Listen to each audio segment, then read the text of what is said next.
be the fucking show tonight. We should be reviewing Mayhem because the show is going to be absolute mayhem. We're going to be off the fucking rails all night. Have we started? It's like an untraditional season 3. No, it's season 4. Holy season shit! 4. Yeah, we started differently. Yeah, well, that's what I'm saying. Say it again. You know what? You can just make that be the intro. It's mayhem tonight. All right. Exploding Heads Horror Movie Podcast, episode number 77. 77. Like, 77. Nice. Yeah, man. What to heaven. All right. That's cool. Season 4, episode 77, Year of the Patron. I'm Dave. I'm Christian. I'm Brandon. Right. We are the Exploded Heads. Yeah, that's wow. And my laugh is back. Ratings? Yeah. 5 out of 5. You know, there's only like I had this researched and I forgot to bring it up for the show, so I don't have it in front of me right now. There's only like in Canada, see in the States, we've got like what, 120, 130 reviews? Yeah, 127 or so, something. Okay. Yeah. In Canada, we got like 8. Oh, maybe not even. Maybe like 4 reviews, 5. But we've got ratings, 8 ratings, and I think there's like 2 1-star reviews. Canada's not hot on the Exploding Heads. One of them's Vince. Oh.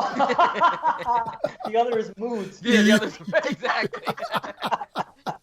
We figured it out. Oh shit. Vince and I are due. It's been chaos. It has been chaos. We haven't recorded in 5 weeks, except for when Christian and I did the exclusive for the Patreon. But we've been on vacation. We've been kicking it. It's been fun. B, we haven't seen you in a while. You know. Yeah, it's good to be back. I'm glad Dave's still in his dark room developing pictures. This is blood red, man. This is the way. See, you noticed that it was darker now, huh? It is darker, yeah. Yeah, because you know what happened. I had floodlights before, and the thing is, the red floodlights end up becoming a little too pinkish. So I noticed, because like 80% of what I have down here is regular red lights, but a couple were floods. So I noticed that they give off like a lighter red, like a pink hue. I said, you know what? I don't like this. I want everything freaking dark red. So I took all the floodlights out. I replaced them all with straight up red. So now we're in the red room. I can't help but think of the Seinfeld episode with the Kenny Roasters sign. I can't help but think of the Patreon exclusive we just did, and Dave told that exact same story. Did he? Well, yeah, well, that was only for the patrons. Yes. But I wasn't there. Right, that's why I said it. I was talking to you. Right, what do you think? It was just for the audience? I mean, yeah. Not every audience is a patron. I wish they were. Maybe by tonight they will be. Imagine that. Everybody gave us $1. Just one. Oh my. Seriously, $1 a month. Except for the people giving us 3, 6, or more. Well, obviously. But I mean, yeah, watch. We don't get any new patrons. The ones we have drop down to $1. Only one's $1? Yeah. Oh, I gotta go. I'll be right back. All right, he's got to go. We're gonna make do without him for about a minute. So here we go. Now we can catch up because Brandon, you weren't here in the last little Patreon thing we did, and so I had to tell you the story, and that's what happened. So yeah, red lights. Okay, whatever. Well, I don't even know why I got. It's gonna be mayhem tonight. Seriously, you may as well just call this episode 77 : mayhem and colon mayhem. You're in for a real shitty surprise tonight. It's gonna be colon mayhem tonight. Oh, see, this is why we need you. This is why it's good to be back because you know what? I watched all the movies and I prepped and I was ready to go film wise, but I felt like I haven't been feeling funny lately. I haven't been feeling funny. So I haven't been feeling jokey. Oh, funny as in humorous. Yeah, I haven't been feeling like humorous. Funny. Okay, Yeah. I thought she meant like you know how usually somebody says I've been feeling kind of funny. It usually means like they're like feeling bad. Yeah, no, right. I just haven't been feeling humorous or like I got anything for the show in terms of cracking wise. And then all of a sudden I'm back, and it just comes naturally with you guys. Instant. That's what it's all about, Bo. Was it there to start? Yeah. I came into that. I know. So, bada boosh. Here we go. It's been so long. I got to tear into you. Right. Gotta tear into you. So, yes, it's the year of the patron, and that means that tonight everything we're doing is picked by our patrons. So Yeah. we have 2 feature reviews and 4 RRRs. So, boom, 6 movies to talk about. And it's a mix, man. It's a hodgepodge of films. Woo. I was telling some of my buddies about the film to like, what the hell are you doing this now? I'm like, well, it's been, I'm sure these films were requested months ago, some of them. In particular, one of our feature reviews is Christmas Evil. Yeah, well, I'll tell you what. And Christmas in February. Oh, shit. I watched You Better Watch Out. Thank you for bringing that up. I watched New Year's Evil. Oh, shit. Well, there you go. Do you want to do Christmas Evil first, since we're talking about it, and just get on, since we're on the move tonight, because it's mayhem? Fuck, let's Why just not? get right into it. Balls deep. You Okay. want to mention who is the individual responsible for this request? I believe it's Dino. Dino. Yep, it is. How's Fred and Wilma doing? I wish everybody was. This is why you have to donate $1 to our Patreon, so you can see the amount of radiation Brandon's face is taking right now from his computer screen. It's abnormal. It's better than the amount of colon mayhem that's going to be going on lately. Colon mayhem, indeed. I don't think Christian was here for the colon mayhem cracking. Well, It's funny nonetheless. yeah, you can't go wrong with a term like that. Come on, man. I mean, well, you can go wrong, but you know what I mean. Christmas Evil. I think he did mention it to us in December, if I'm not mistaken. So whatever, we're still. And you know what? That's been the defense I've been giving people. I'm like, whoever recommended it, I'm sure they recommended it at least 3-4 months ago when it was holiday time. They're like, how do you do a Christmas film in February? I'll be like, this Sunday you'll find out. Damn straight. That's right. We're gonna do My Bloody Valentine in freaking April. So whatever. Yeah. Well, it works out that we actually do have a Valentine movie in here. Wait a minute. A Valentine movie. Let me think about it. Let me look at the lists. What's a Valentine movie? Masque of the Red Death. Oh, wait. Was it a Valentine? Hold on. No. Pontypool? Was Pontypool Valentine's Day? It is. Okay. Wow. How about that? We did it unofficially, officially. Yeah. Cool. All right. Let's get official. Speaking of official. And guys, remind me to mention the patrons later. We'll list them all off once and for all because we have new ones, but because it's a patron, you're the patron, and the show is all about it, we'll talk about all of them for once. Not talk about them, just list them. List them. Lift them. Lift them, list them. All I want to say is that you could all be one too. Yes! You can be one too. Patreon.com/explodingheads. Very easy. You could be watching us right now, a couple of lunatics. Schlubs. A couple of 1-star podcasters. Yeah, Right, I know. couple amateurs here. Freaking Canada with the 1 stars.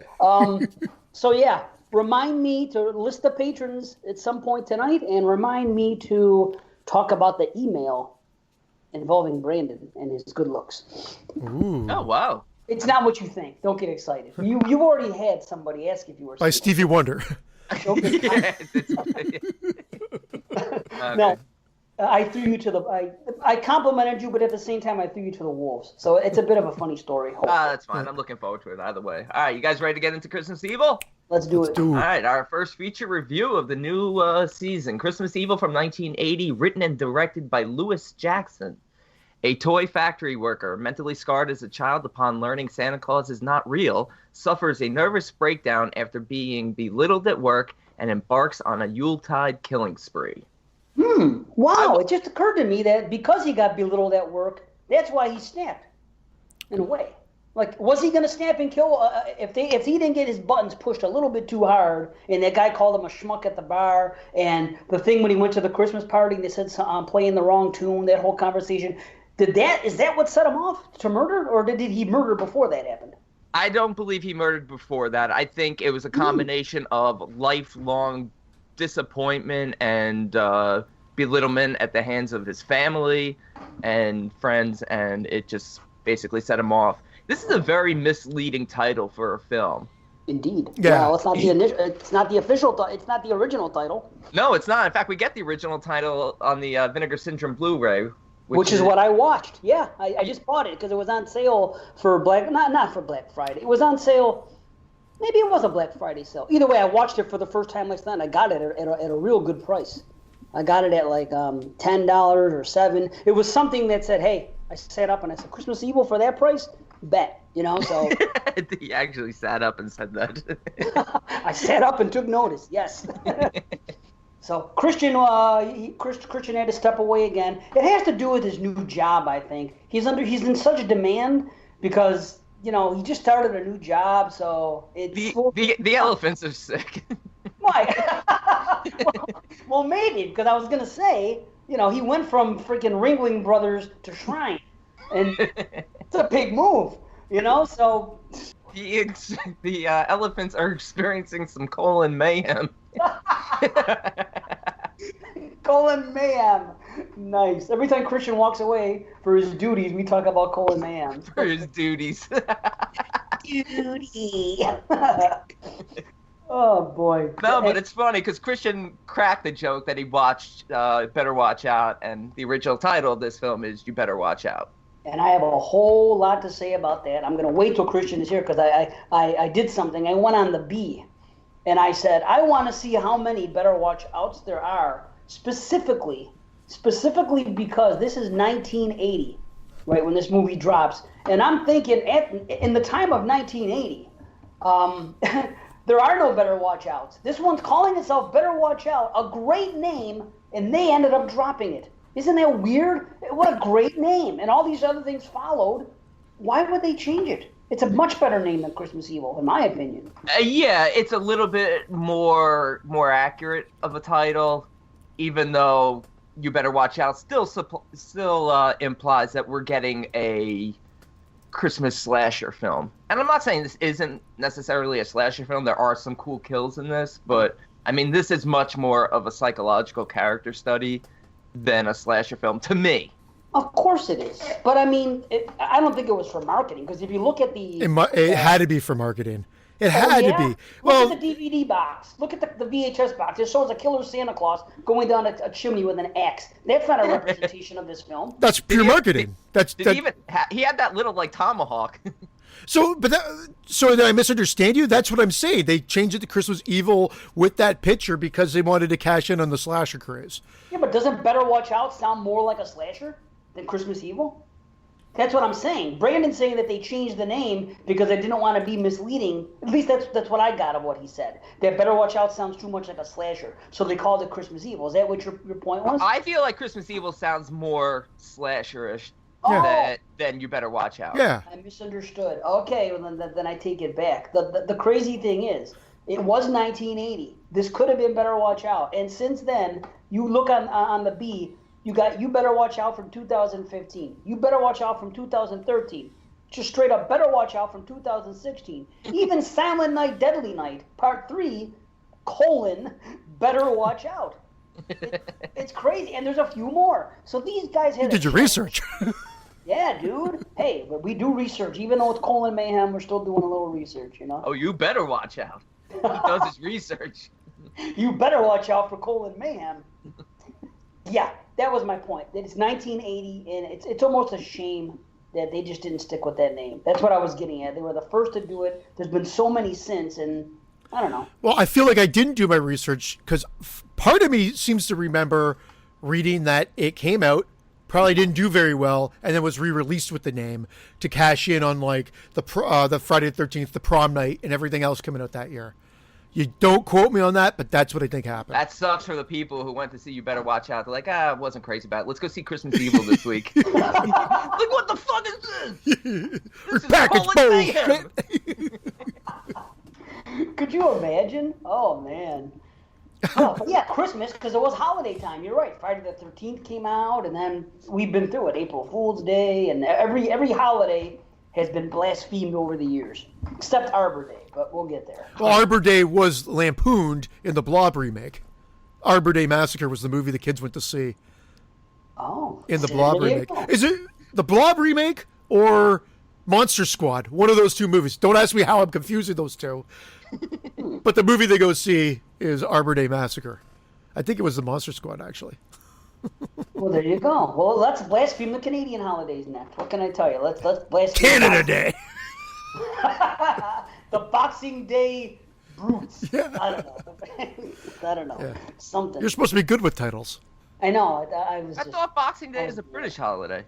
Boxing Day. It's the day after Christmas over here. It's our Black Friday. I always thought that was a British thing, though. I didn't know other countries did it. Well, who do you think we're from? Oh, they do it. Yeah. Aren't we all from Britain? I'm not from Britain. The hell's a man? I'm Italian. How do I come from Britain? Tell me. So is Christian. Weren't we all How did you come from Britain? What are you trying to say? That you believe in Adam and Eve and you believe that they were in Britain? Is that what you're getting at? Are we off the rails already? The Garden of Eden is located in central Britain. Yeah. It was very rainy right there. beside Big Ben. The garden grew. The London Bridge, Big Ben, the Garden of Eden. Oh, boy. Excuse me, Governor. Governor. That's his Governor. Where Yes, do you love? think Cheerios came from? Oh, my God. All right, are we gonna talk I about apologize. Christmas people or I apologize to everybody out there right now. what? I apologize that Christian came back. Yeah, so do I. Yeah, let's hurry up before Shrine gets on the line again. Okay, let's get back to freaking, Christmas Evil. All right, who wants to say something? I've always been a fan of this, I'll tell you that. I just, like you said, I got the Vinegar Syndrome Blue recently. The first time I saw it was maybe like 5-6 years ago. I missed it in the 80s. I think I didn't like the way the box looked. Isn't that weird? Well, I was a complete. I did see it in the 80s. I guess 89 because it was 87 to 88 is when I first started getting into horror more so. But I would have saw the mainstream ones, and then 89, 90 is when I really started going back and seeing like all the back catalog. But I have no problem admitting this had the same feeling to me as like Sleepaway Camp. I thought this was ridiculous at the time. Oh, that's because I was younger. Probably just wanted a higher body count and more gore, and this is more of a character piece, as Brandon said, or character study. Without a doubt, and I think Brandon Maggart, who, as it turns out, is Fiona Apple's father. That's right. How did I? Oh my, Princess Fiona herself. Wow. Fiona. Oh, I adore her. So that's what I call her. Yeah, I was complaining that she never came to rescue poor Harry, but yeah, she's gonna come on there at the end when they jump off the cliff. Yeah. Fast as you can, Daddy, sweep down, pick me up, baby, fast as you can. Sorry. There you go, Marco. He sang. Yeah, I got the night is complete. I just believe all this trauma stems from the fact that here's a little boy who's just enamored with Christmas and Santa Claus, and he learns very quickly, as a young child, that Santa's not real because he sees Santa, hooking up with mommy, and he realizes that it's his father. Okay, now, why do you think he's upset? Is he upset because it wasn't Santa Claus? Or was he upset because it was his father? I think it was just because it was sexualized. Wasn't the argument with his brother afterwards, or was it? Or was the? I think he was upset because he didn't see penetration. Actually, is what really where I was going with it. Yeah, just a lot of rubbing the leg, a lot of leg rubbing. But no, when he sees that, that's the end. Then he goes up and decides to cut himself, right? Yeah, he was one of the first cutters. He sure as hell did. Yeah. With a snow globe. Yeah, with a snow globe. Don't give kids any ideas. So maybe kids should not watch that movie. The argument with his brother about it being dad or whatever was before. They have a little argument in the bed. Well, yeah, they have the argument. Yeah, because after he cuts himself, then I think it dissolves and it goes to the title card. Fades to red. Fades to red. I gotta love a red fade. Absolutely. Okay, so I just wanted to make sure I got because I watched these movies. Well, I had watched Christmas Evil at Christmas, and then I watched these movies like 2 weeks ago in preparation for the show. I was very eager, so I watched these a while ago. So I just want to make sure I had the chronologically. You know what I mean? Chronological. Yeah. Fuck, I can't even talk. So. That's none of us can, man. I think it was just because it was like a sexual act. I don't think he was thinking it was dad. I think he really wanted to believe it was Santa Claus. Oh, so do you think that he thinks that Santa Claus was actually getting sexual with mom, not dad, just regular old Santa Claus? Wow. Yeah. Well, that's an interesting theory. I think either way, he realizes that his idea of Santa Claus does not exist. That's fair. Yeah, I I think it's ridiculous that he runs up the stairs like that and nobody hears it. Because you hear him boom, boom, boom, boom. There's another scene in this movie where he's making a lot of noise where nobody hears, where he's killing Frank with the sack of toys over his face. And I mean, that is so loud, and the wife is just right next to him, sleeping out cold. Yeah, she was sleeping with Prince Valium or something. Prince Valium. You know, holy shit. Yeah, I was gonna say that too when we got to it, but you're right. I don't know. Maybe he's the Night Stalker. Maybe he's really Silent Night, Deadly Night. Because no matter what he does, it's silent. Apparently, nobody hears what his actions. So maybe that's it. They cast this really well, and I like a young Jeffrey DeMunn. Is that how you say it? You know, who's from Walking Dead and Green Mile and The Mist. The Blob remake. Wow. Is he in the Blob remake? Yeah, he's the sheriff for the Blob. Wow. Yeah, playing the younger brother, and Brandon Mager kills it as Harry. Like, you really feel for. You know what this reminded me of, especially when it fast forwards to 33 years later, and you know he's working at the Jolly Dream Factory, and he's keeping the books on the naughty and nice kids and stuff. That was creepy, though. That was fucking. It was creepy, but there were moments where it seemed like it was nice, and it seemed like it was a. I don't know if Dave remembers this episode. There was an episode of The Twilight Zone with a like a homeless Santa Claus. Oh, absolutely, Night of the Meek. Absolutely. Yeah, where he gets to play Santa Claus for one night. It reminded me of that, minus the leg rubbing and the tomahawks to the head. But it reminded me of that. I'm thinking to myself, oh, we're gonna get a nice Twilight Zone episode. You know what also clues you into what's going on? The music. Because when it's nice, it's all like dee dee dee dee, and then when it's bad and he sees the kid with the Penthouse magazine, it's like dun dun. Fucking Moss, man. Yeah. It is Moss, right? Not Ross. I thought it was wrong. Maybe it is Moss. Wow, I gotta look that up. Moss, man. Yeah, somebody's gotta look that up because I swear he keeps saying Moss. I'll check it out. Is. Moss Garcia. Moss Garcia, what a name! He was growing extra moss because he was masturbating so much. Yeah, I want a lifetime subscription to Penthouse magazine. That was great, huh? You'll get a bag of dirt and like it. That he did. There is some crazy stuff here. Like, what does really set him off? Because he seems like he's doing well at work. He got promoted. He's off the line. Yeah, he got mocked a little bit. It was called like, schlub. Like, I got that schlub Harry to work for me tonight.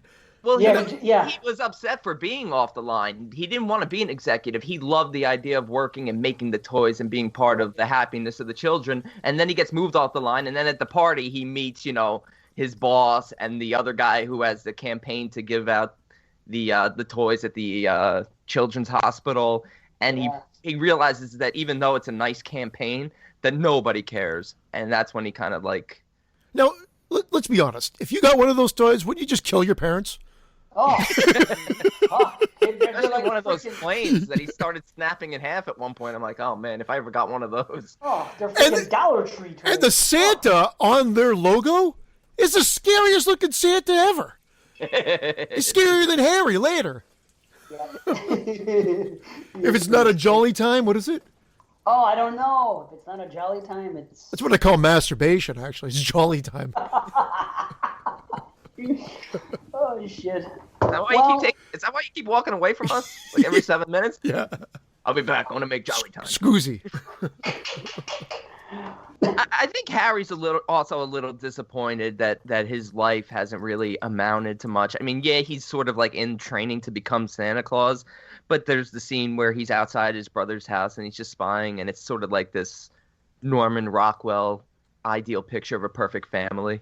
Oh, right, when they're playing and everything else. And, yeah. Yeah. No, I do feel bad for him. Here's what I'm confused about. You see that he has the nice and the naughty books? Yep. Yeah.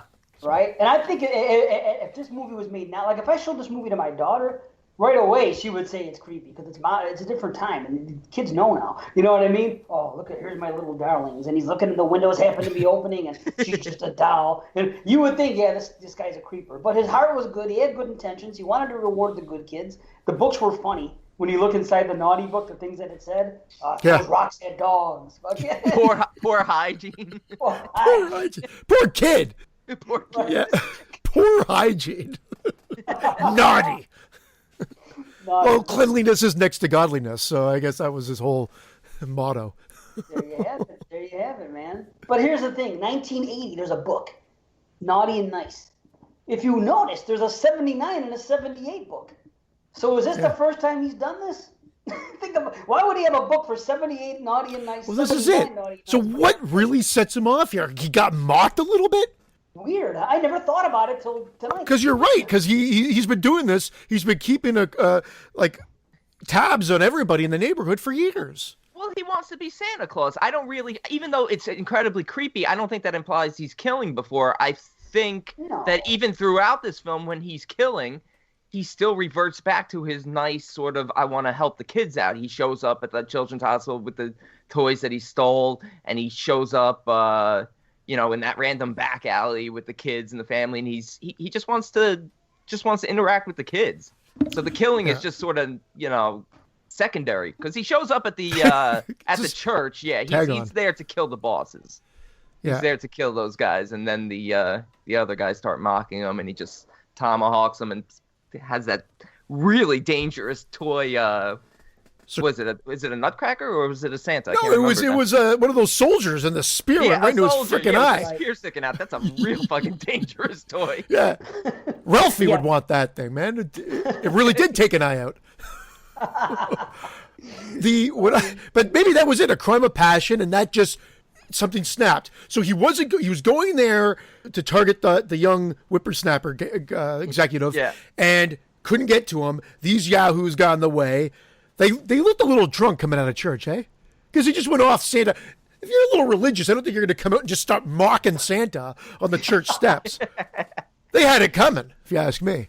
I agree. Yeah, they must have been drunk. They deserved it. Except the poor woman. The woman didn't do anything, but she took a tomahawk to the head.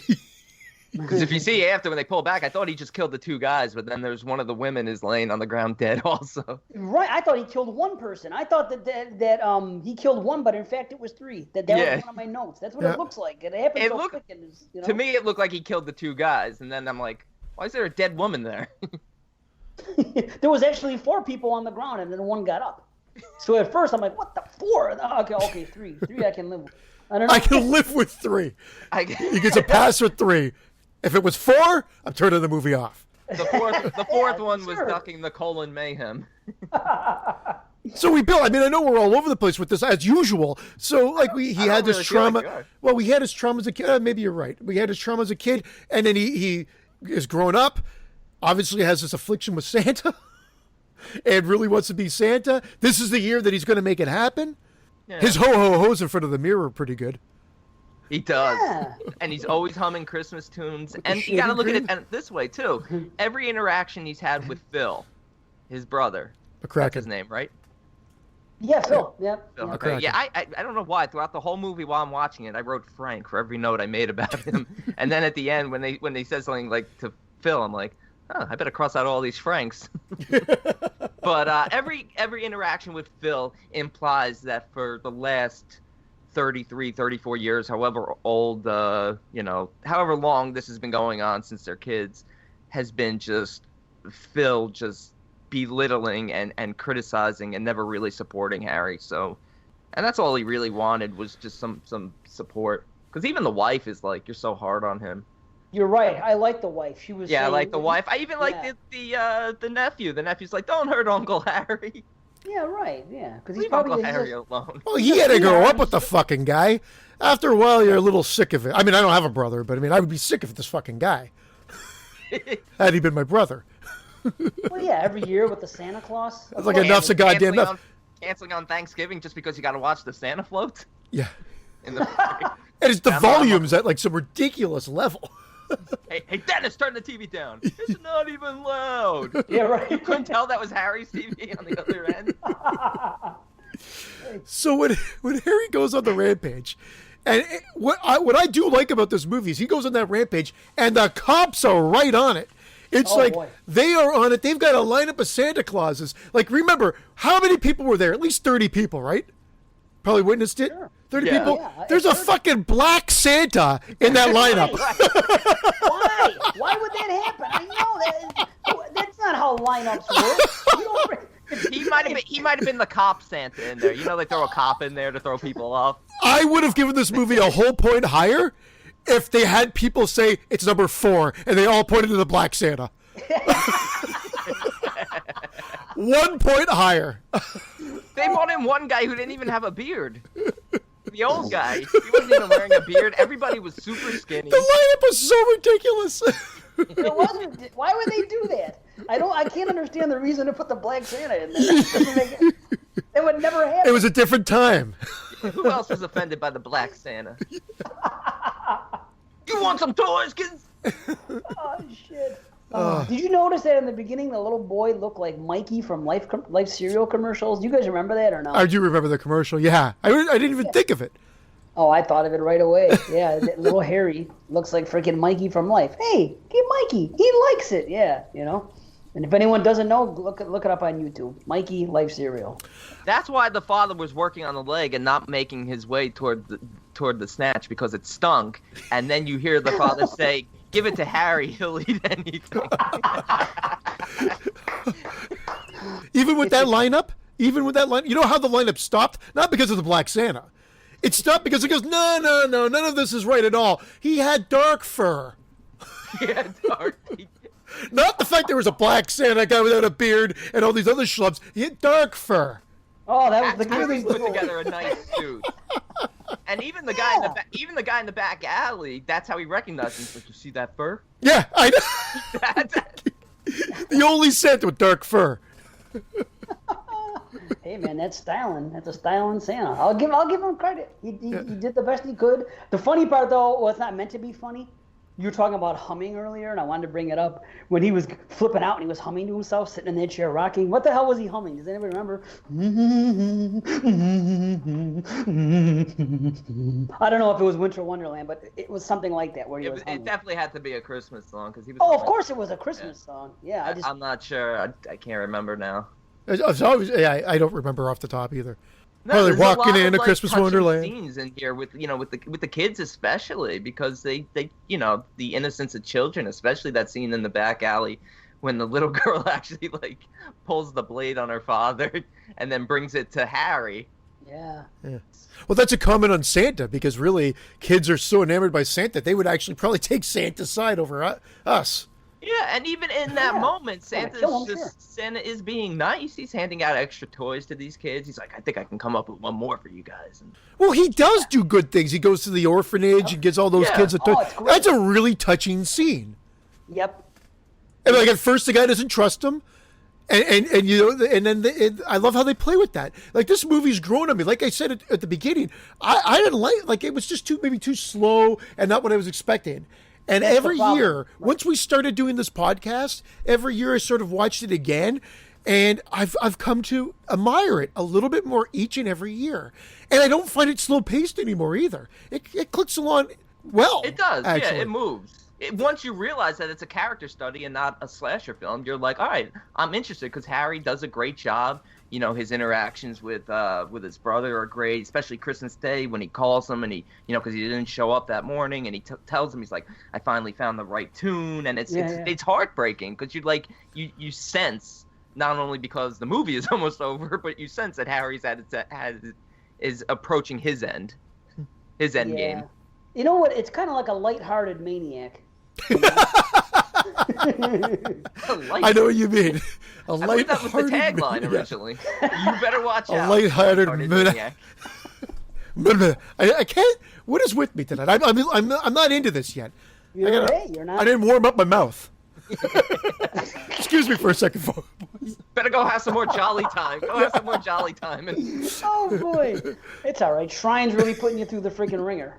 You know what do you want to do? I told everybody that you went from Ringling Brothers to Shrine. So there we go. It's out there. It's all right. My mind has been too focused on learning other shit. I can't articulate nothing. You went from elephant shit to tiger shit. What are you gonna do? It's a whole different type of shit. Boy, are there tigers in the circus? Oh no, that's lions, right? Are there tigers too? Yeah, and bears. Okay. Oh yeah, don't they go on a ball? Bears walks on balls. Lions and tigers and bears. Oh my. Oh my. What this movie has that actually elevates it a little bit more. So for me, I could see this being a what the fuck moment for a lot of people is the fact that it turns into fucking Frankenstein at the end. Yes, I know. With the townspeople, with the torches and the it turns into Frankenstein. But I love it. You know what? I didn't question it just until you mentioned it now. Why are they running around with fucking... Not flashlights, fucking torches. Yeah, torches. Torches. Yeah, I always thought that was strange about this movie. Why did the townspeople become... The townspeople. They became townspeople just from a century earlier. You know what? I really wonder if you can interpret this as a psychotic break of Harry's, and maybe he's not even being chased. Well, that might explain the ending. Well, the ending is a perfect awesome example of what they did with Radio Flyer years later. They gave you that happy ending, and then somebody has to tell you because you're a little kid and you don't understand. Like, no, that's not a happy ending. Yeah. And you're like, what? He didn't fly away? I think he did. And I'll tell you why. Because you see the reaction of his brother looking up in awe. That was a mistake. Because I'm with Brandon. It was a Radio Flyer moment, but the problem was they had that the brother going, huh? Mm-hmm. After he takes out the whole snow set. He rolls down that hill, and you can see the white carpet and the boxes. And why did they keep that shot in? It was like right out of an Ed Wood movie. It's so charming, though. I love it. I look forward to it every time I watch this movie. I'm like, oh, wait. I even rewound it 3 times because I watched this with my dad. I'm like, Dad, watch all the snow. He's like, yeah, I see it. It's like, you can't miss it. It's right there. I don't need to see it 2 more times, son. Son. Yeah. Oh, I never noticed that shit. Wow. Yeah, wow. the look is a little off, but I really feel like, but they just had that fight, you know, he chokes Harry and then Harry backfists him and, you know, he's chasing him. And I think it's just the realization that Phil could have been a better person to Harry, and Harry's gone now, and that's it.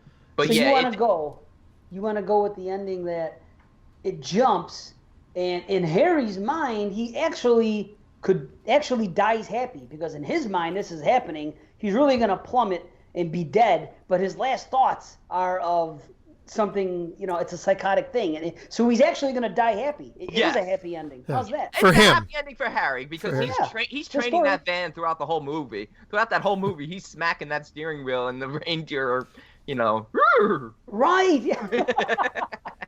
You're right. They didn't put it in at the end where he was like on Dawn or on Dancer or on Prancer and Vixen. They didn't put that in, right? He just said that sort of smile of awe, and then the brother looks up. That was it. Dave, it's funny that you said that, because I'm looking at my actual note, and that's exactly it. They have that moment where, you know, I took it as he's dead. The van went, and it's gonna blow up. If this was an action movie, it'd hit the ground and explode 1 millisecond after.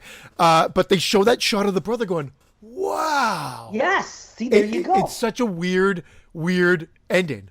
I like to think that he flew off. That's what I like to think, that he became the real life Santa Claus. That's okay, Radio Flyer. That's okay. I don't even know Radio Flyer. I never saw it, so I don't know. But now Christmas becomes a scary holiday, because the real Santa has 4 or 5 deaths on his hands here. He's got a slit throat. He's got a tomahawk to the brain. Well, yeah, but he only kills assholes. But it's like Jigsaw. You know what I mean? Or the theory of a jigsaw in your town. He's not killing innocent people. He's really good to kids. The only negative thing that happened towards a kid is when he was at that party. He says that if you're bad, I'll bring you something horrible. Yeah, you know, but then he gives a great laugh after that, though. Yeah, I know he does. But do you see the look on that one woman's face? Yeah, it's great. They're like, well, because you would be like that. You're like, this guy, what the hell's going on? But that scene is great too, because right in the middle of all this mayhem, he goes in and just warms up this party. Yes, he does. Yeah, what was that, like a Greek party or something? They're doing like Greek dances and stuff. They're breaking plates. Yeah, they're playing a No, they weren't breaking plates. Wasn't it like a polka? They're going, Opa! Yeah, that's what it looked like. Yeah. My big fat Christmas party. With the Greek in there, too. I forgot the Greek part of that. My big fat... Oh, I see what you're doing. That movie. Yeah, but I forgot the Greek. My big fat Radio Flyer. Yeah. Because that's a Radio Flyer. We don't have to talk about that. I know. I heard of a movie called Radio Flower. Forget it. I can't even talk. Radio Flower. We're all the same. Articulation will come. Because Radio Flyer came out when I was like 10 years old, and the first time I saw it, I'm like, oh, that's such a cool, nice ending. And it wasn't until years later when I was probably like 13, 14, somebody explained to me the ending, and it completely shook my world. And I'm like, I don't like this movie anymore. Oh, I gotta watch this movie. I'm intrigued now. It's a young Elijah Wood. I forgot the mother is played by somebody big. Is it from Sopranos? Who plays the mother? Really? The psychiatrist? Oh, Melfi? You're talking about Lorraine Bracco? I don't know why I'm picturing her as the mother. I'm not sure if she is, but it might be her as the mother. It's a good movie. I'm gonna watch it now. I might watch it tonight with my daughter. It's a good movie, and then and see if she picks up, because she's a smart young girl. She'll probably be like right away. She'll be like, I'm depressed by that. Whereas at the exact same age, I was like, oh, what a happy ending. Yeah, did you say Lorraine Bracco? Yeah, Lorraine Bracco, John Bracco. Hurd, a young Elijah Wood. I love how you say a young Elijah Wood. A young. It was directed by Richard Donner, but I think there were some reshoots because there's also David Mickey Evans. Vice versa. The ending to this just reminds me of that. So. Wow, I'll be watching it. I might watch that tonight, or Sleepaway Camp. You think 12-year-olds? Or Sleepaway Camp. I know it's completely different. He's just all over the place. Well, because there was a reason. I was messing around my posters earlier. I change them periodically, and we had some time to kill, and I was down here, so I'm like, well, okay, I'll change the posters around a little bit. So I had the Sleepaway Camp poster. I was having a discussion with my daughter about the old school posters, and the Sleepaway Camp. I was hanging it up, and I was talking to her. I said, you know what? Maybe you're old enough to watch Sleepaway Camp with me tonight now. I don't know. Do you guys think she's 12 years old? Do you think it's kind of raunchy, huh? I mean, just a cock at the end. But... Yeah, but that's not what I'm worried about. That's the greatest part. But I mean, literally and figuratively, it is the greatest part. But it's mwah. I'm glad you said that and not me.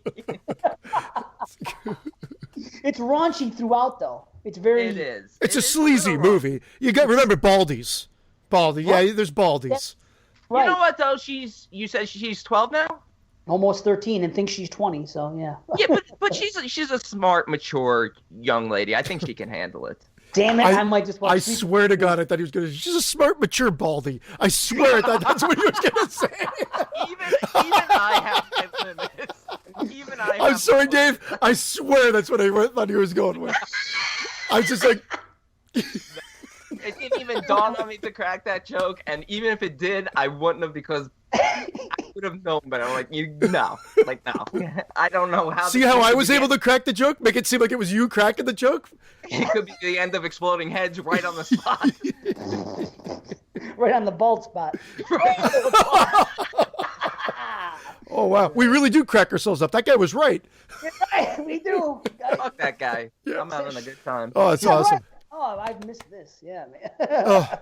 I think my feelings or my ratings on this film, because I never really, I mean, this is the first time actually watching it to rate it. I think my rating might have actually gone up a little if I'm thinking back on past viewings of it. I'll tell you one thing quick. I like it more. I think Christian said the same thing. Yeah. I like it more each time. The first time, and for anybody to pick this movie up and watch it, expecting an 80s slasher or anything like that, you are going to be disappointed. And I was the first time I saw it. Yeah.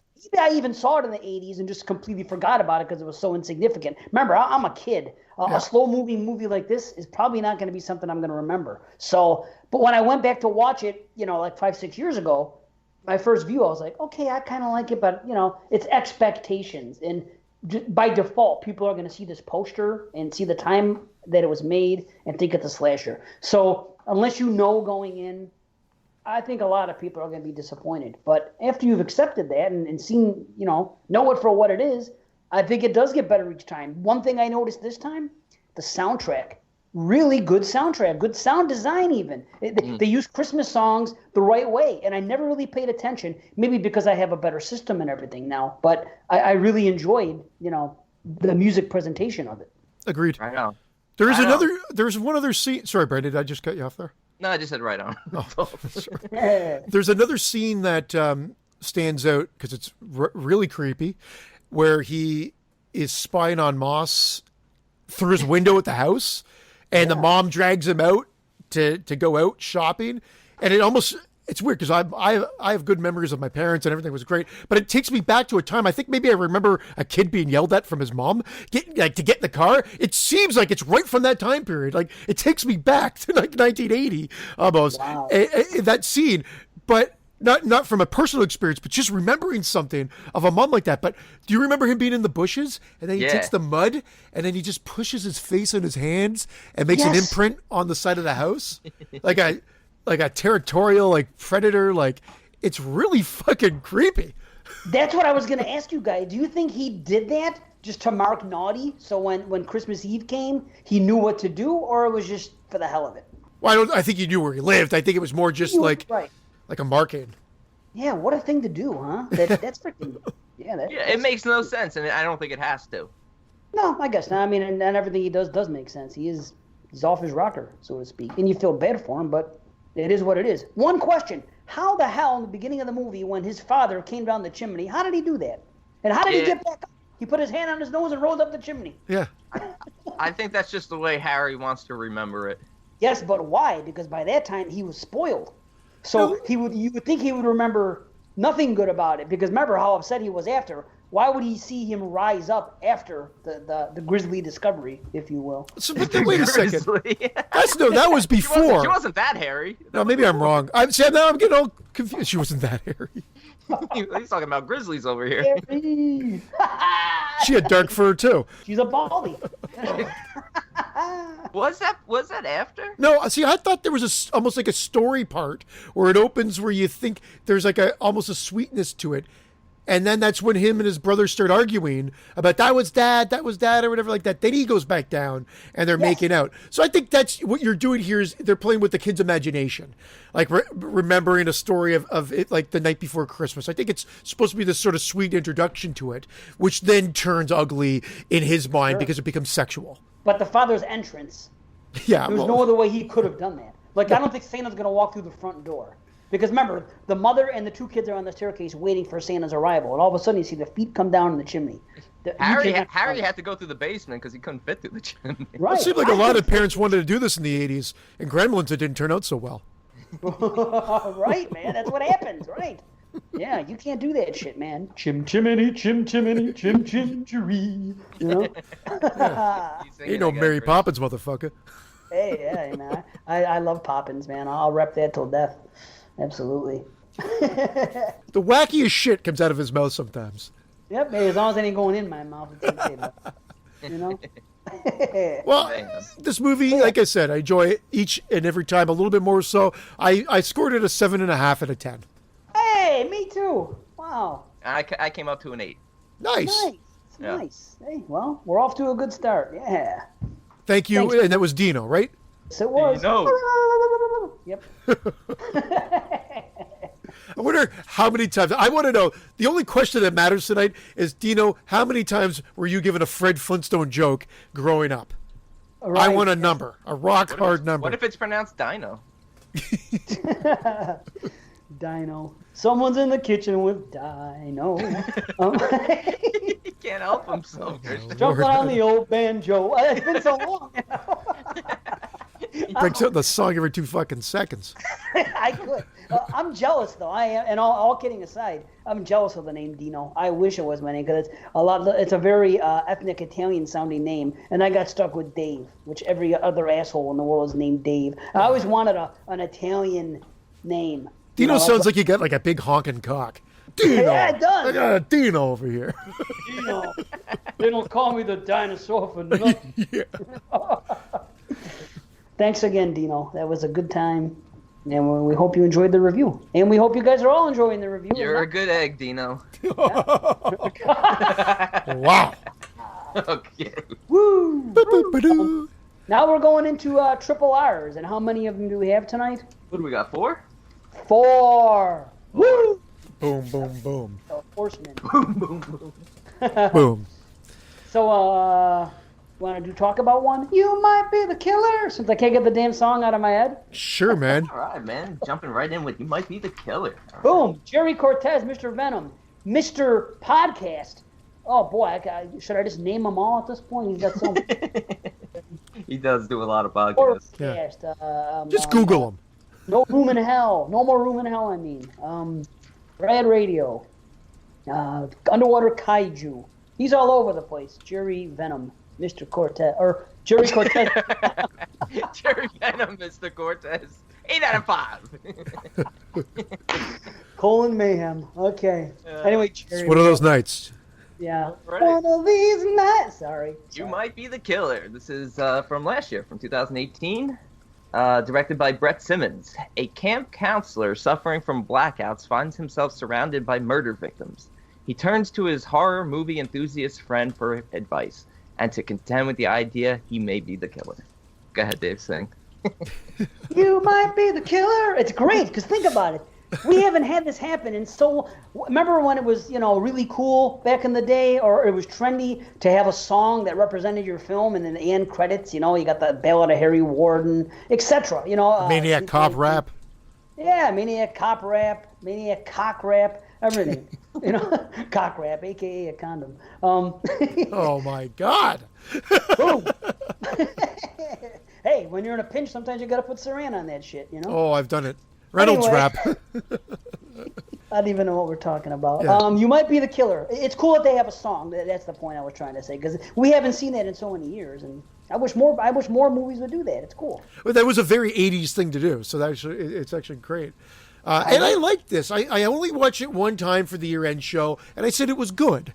I think I was hovering... I thought it made your year-end list. It No. made my year end. Oh, No, wait, his. yours, Dave. Okay. It was not on my top 18 anyway. I can't remember where. I mean, I could bring up my letterbox. It's out there if you want to see it. But I mean, I was hovering at around a 7.5. I said it was good. I liked it. It was gory. The second watch really brought up my enjoyment of this. It's a really fun movie. And he Indeed, kills it as the lead, this Fran Kranz, however the hell you say his name. It's great, dude. He's terrific. Him and his interactions with Allison Hannigan as Chuck, terrific. Yep. She's a great character. They both are great. Yeah. And I agree with one thing that I believe Christian said when he talked about this film on the year-end show. The dead counselor meter does get a little played out after a while. Yes. I believe you said that, and I was just like, all right, enough with that. Yeah, but they're clever with it. They go back, and at least they make it interesting. If it just would have been like 1 through 11, it would have been whatever. But I like the way they play around with it. That's all. Yeah, they started like 6 already. Right, but that was the story. That's what I'm saying. I like the twists of it. I like they go back and they start over, and I don't know. It's something that's kind of humorous, and I guess I could see somebody tiring of it. But if you're gonna do it that way instead of just go. Would they really have a summer camp though? 25 miles out of town.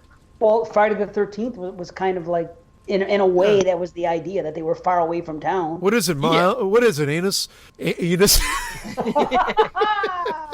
What is it, anus? Colon rectum.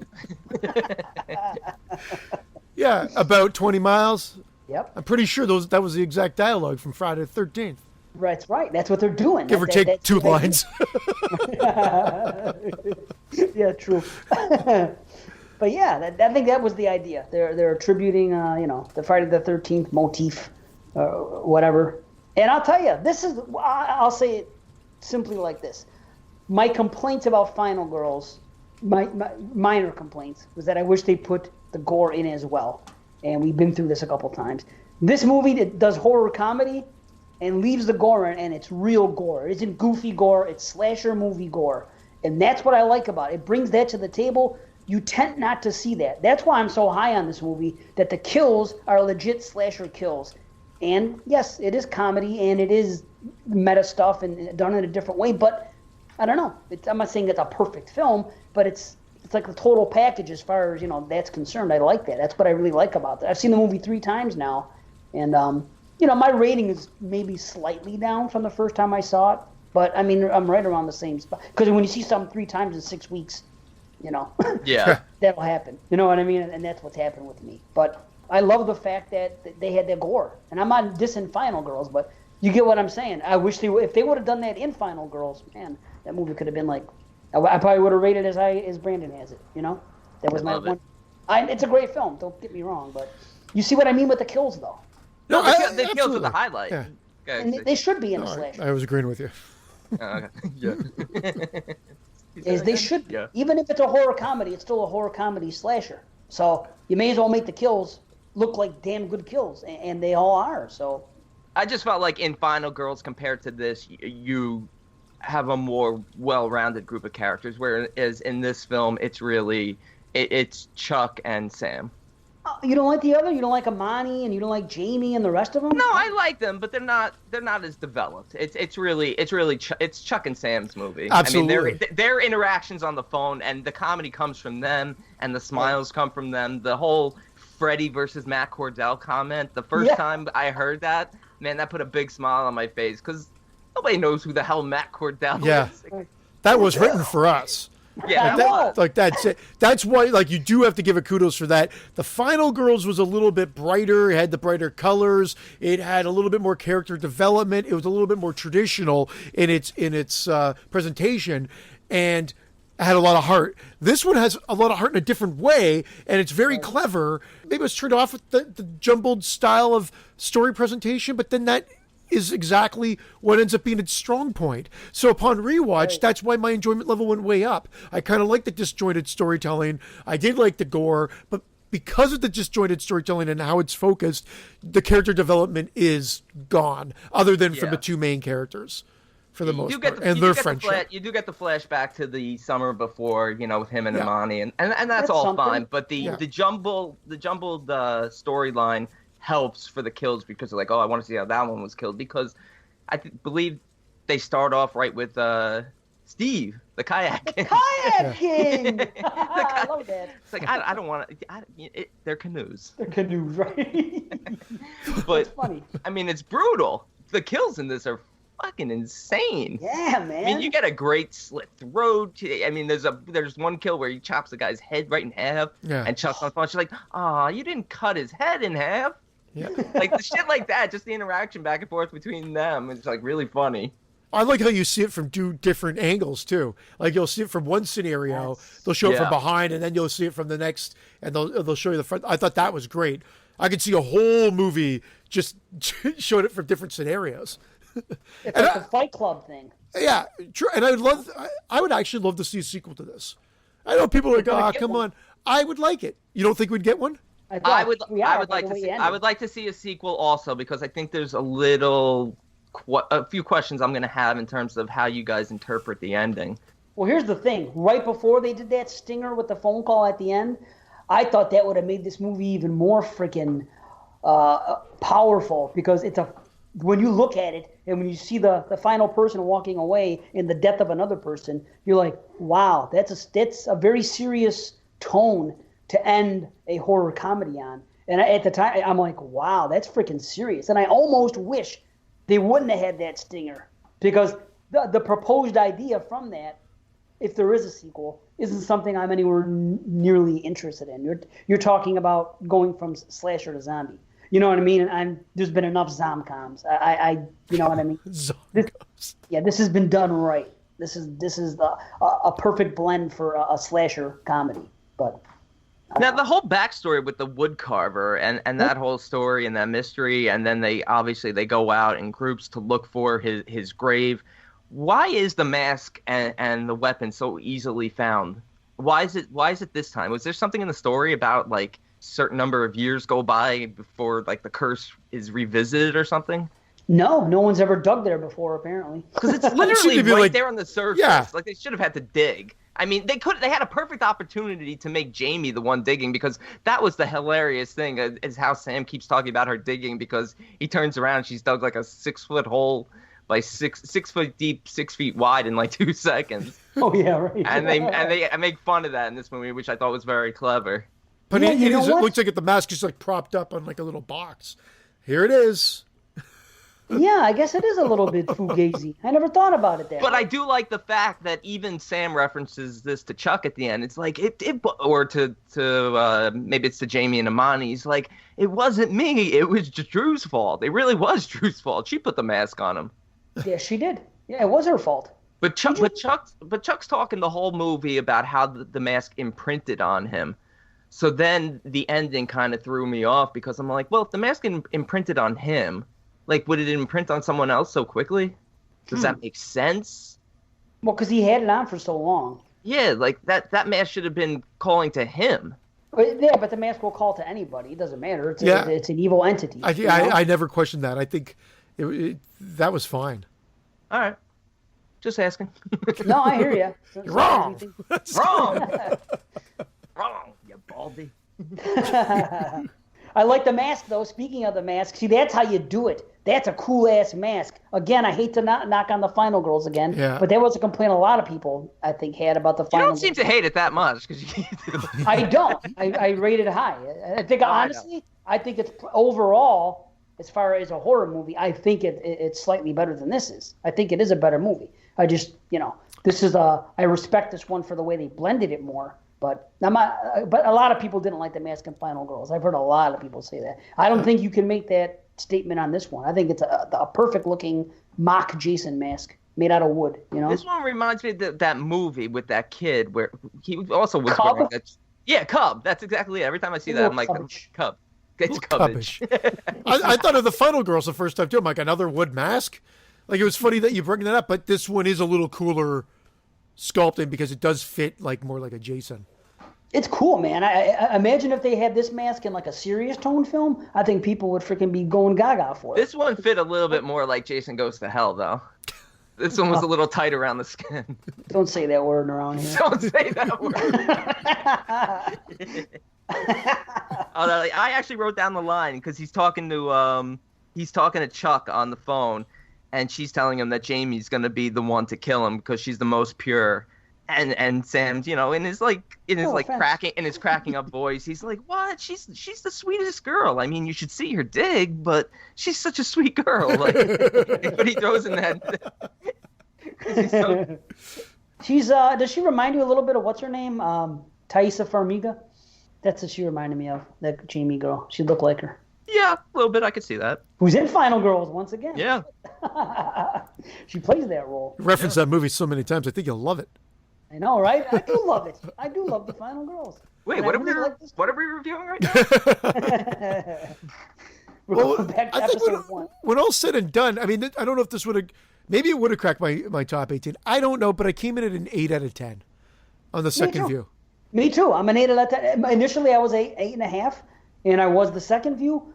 Again, maybe because I watched it 3 times in 6 weeks. I don't want to say I'm tired of it, but you know how it is. You watch the same movie, it's okay. So maybe a year from now I'll watch it again and I'll be back to that. But whatever. I'm not going to nitpick on a 0.5. But either way, the rating I gave was 8, and I still enjoy it. There's great blend. Yeah. I'll give my rating. Then I just want to ask 2 quick questions. But I started it at an 8 out of 10. It was one of my many 8 out of 10s that was in contention for that 18, 17 spot. And it stays at an 8 out of 10. Nice. Nice. I really enjoyed it. It was one of those that I rewatched quickly when I was prepping last year. At the end of last year, I was sort of like kind of fast forwarding and watching scenes. I'm like, is this gonna make it? I kind of knew it wasn't, so I didn't go through the whole movie again. But this time around, I'm like, it's still the same, and I love it. I love that song. The sound design, the interaction. But my question is this, is Chuck a little off because she talks about how Jamie is she's even telling Imani, Jamie's going to be the final girl no matter what. But Imani does have an opportunity to kill Jamie. It seems like the only reason she's unable to is because she almost fell into like this idea that she couldn't because of Chuck's story. Wow, she bought into it, huh? That's it. Maybe. Or maybe she was trying to be the good girl. Because she didn't believe that Jamie was really good. She thought it was a front.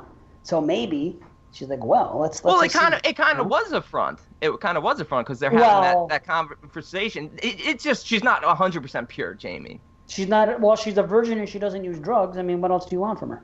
You know what I mean? That's but she straight up murders Imani. Well, yeah, she does, which is a turn. You're right. And yeah, that's definitely a turn. And then she takes the mask at the end, which implies that 2 years later, for the last 2 years, she's been out there in the world killing. Wow, now that's the sequel I want to see. Well, yeah, that's the sequel I think we would get because Chuck makes reference to Sam that, don't worry that you're going to die because there's always a sequel where, the killer is struck by lightning and comes back. And then when she gets the phone call, Sam's back. But I don't believe Sam's back as a killer because he doesn't have the mask anymore. He's back as maybe an undead zombie, as we want to call it, but he's good, and I feel like he's back because he has to go hunt Jamie. Interesting. Well, I hope they do make it. Man, I really hope they do. Yeah, and that's where I thought Chuck was wrong, because the killer didn't come back here. Didn't she drop the mask, though, and walk away? No, she put it in her bag and walked away. Yeah, okay. She kept it. If she had dropped it, then it could have made sense, because although then I would have had an issue with the whole idea that it imprinted on her in the first place. But you know what, buddy? That makes it a better movie. If we're talking about tropes, and it's become almost a tired thing now with the final girl, and they talked about it again in this movie. Okay, the final girl, we know, right? So now they turn that on its ass. And it's not going to be the regular final girl. That almost boosts up the movie if that's the route they're going to go. If they do that with the next movie, you almost have to boost this movie up, because I think that's cool that they score us like that. Yeah. But maybe you're right. Chuck is wrong. And I think that's why the title is clever, You Might Be the Killer. It's not only so much that he's trying to figure out who the killer is, and it turns out it's him, but is he really the killer? Because he's being forced by this mask, and he's fighting these temptations the whole time. But he's still the one doing the killing. Therefore, he's the killer. What can you do? He is the killer. But you see how easily Jamie becomes the killer once the mask is on. I mean, she becomes the killer before the mask's on. Yeah. Yeah, she got temptation. Yeah, so man. it's interesting. I mean, I know we're gonna wrap this up because it's just a triple R, but it's one of those movies that you could just do a lot of analysis on. Yeah, you're right. But it was a fun film. It is a fun film. I have one statement, 2 quick questions, and we'll be done. My statement is this: I want to own that store that Chuck owns. Rings of Saturn. Awesome. The posters and everything. I wish I could run a store like that. Yeah, it's a cool store. It's amazing. 2 questions.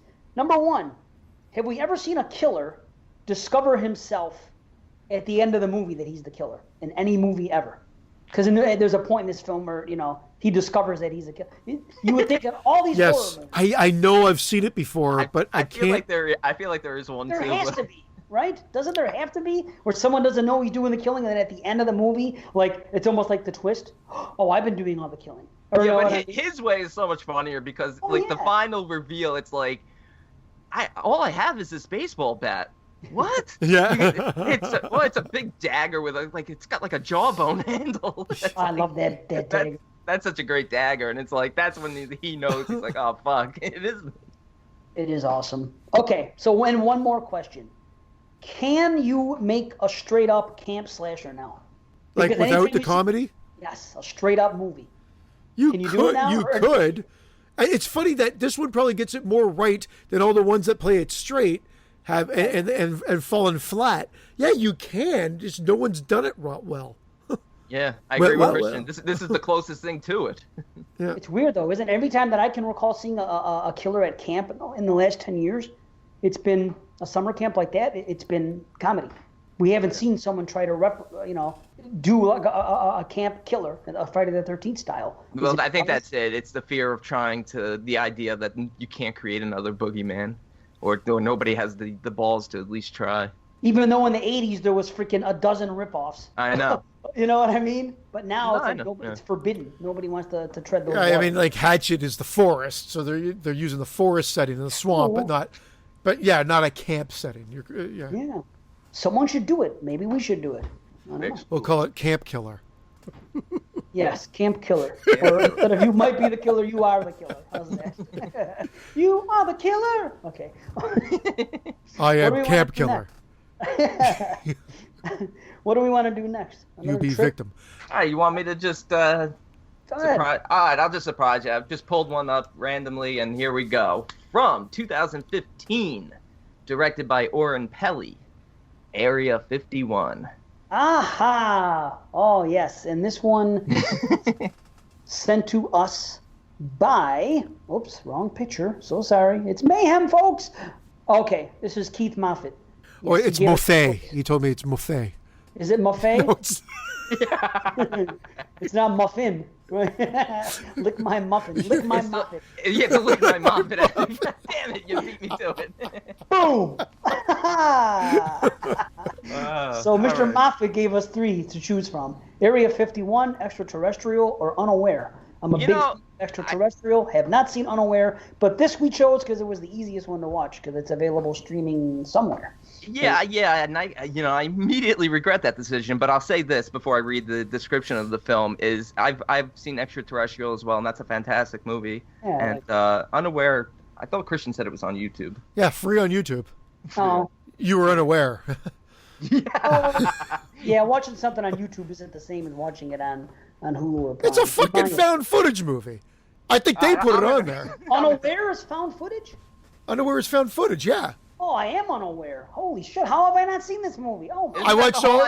We're Keith, just so you know, I watched all 3 of them just to be super prepared. Wow, look at this guy. Yeah. Too much time on my hands. I did a couple weeks ago.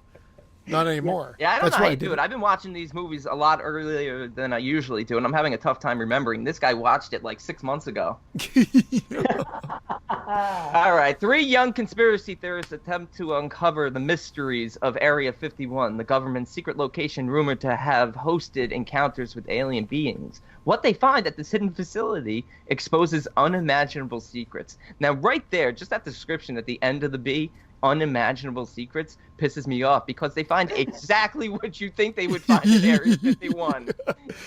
Unimaginable would be like a bunch of zombies. Yeah, or a like bunch of zombies training for a dance competition or something. They find alien spacecrafts and aliens. Yeah, they find exactly what you expect to find in Area. Believe it or not. Why was this shelved 5 years? Was it really? That's what I heard. I heard it was started in like 2009 after or 2009, 2010 after the craze of Paranormal Activity. And then it just got shelved. So then by the time it came out, everybody thought it was kind of ho-hum. Wow, which is odd because it's Oren Pele who directed Paranormal Activity. You would think that his follow-up, everybody would rush out and it would have been out like as soon as possible. Yeah. Maybe You know, they the guy just knew it wasn't as good a film as Paranormal Activity. and There's they a were ton of just reshoots, excuse me, I believe. Maybe so. And maybe it's not as good as Paranormal Activity. Well, it's not, but I will tell you this. This is the second time I saw it. Second view, Dave, I enjoyed it more this time. The first time I saw it, here's a story. I'll sidetrack for about 10 seconds. I tried to make a YouTube video once of me reviewing a movie like all these guys do, like Moods and JP, etc. They do it. It was on the Exploding Heads banner about 2 years ago. And I got on my computer, I opened up YouTube, I watched Area 51 and decided I was going to do my first review. I went on there and I hit the record button on YouTube, and I talked for 15 minutes, and at the end, nothing recorded. So my one early time, I said, fuck this. They don't want you to know about it. Right. And at the time, I gave it a 6 out of 10.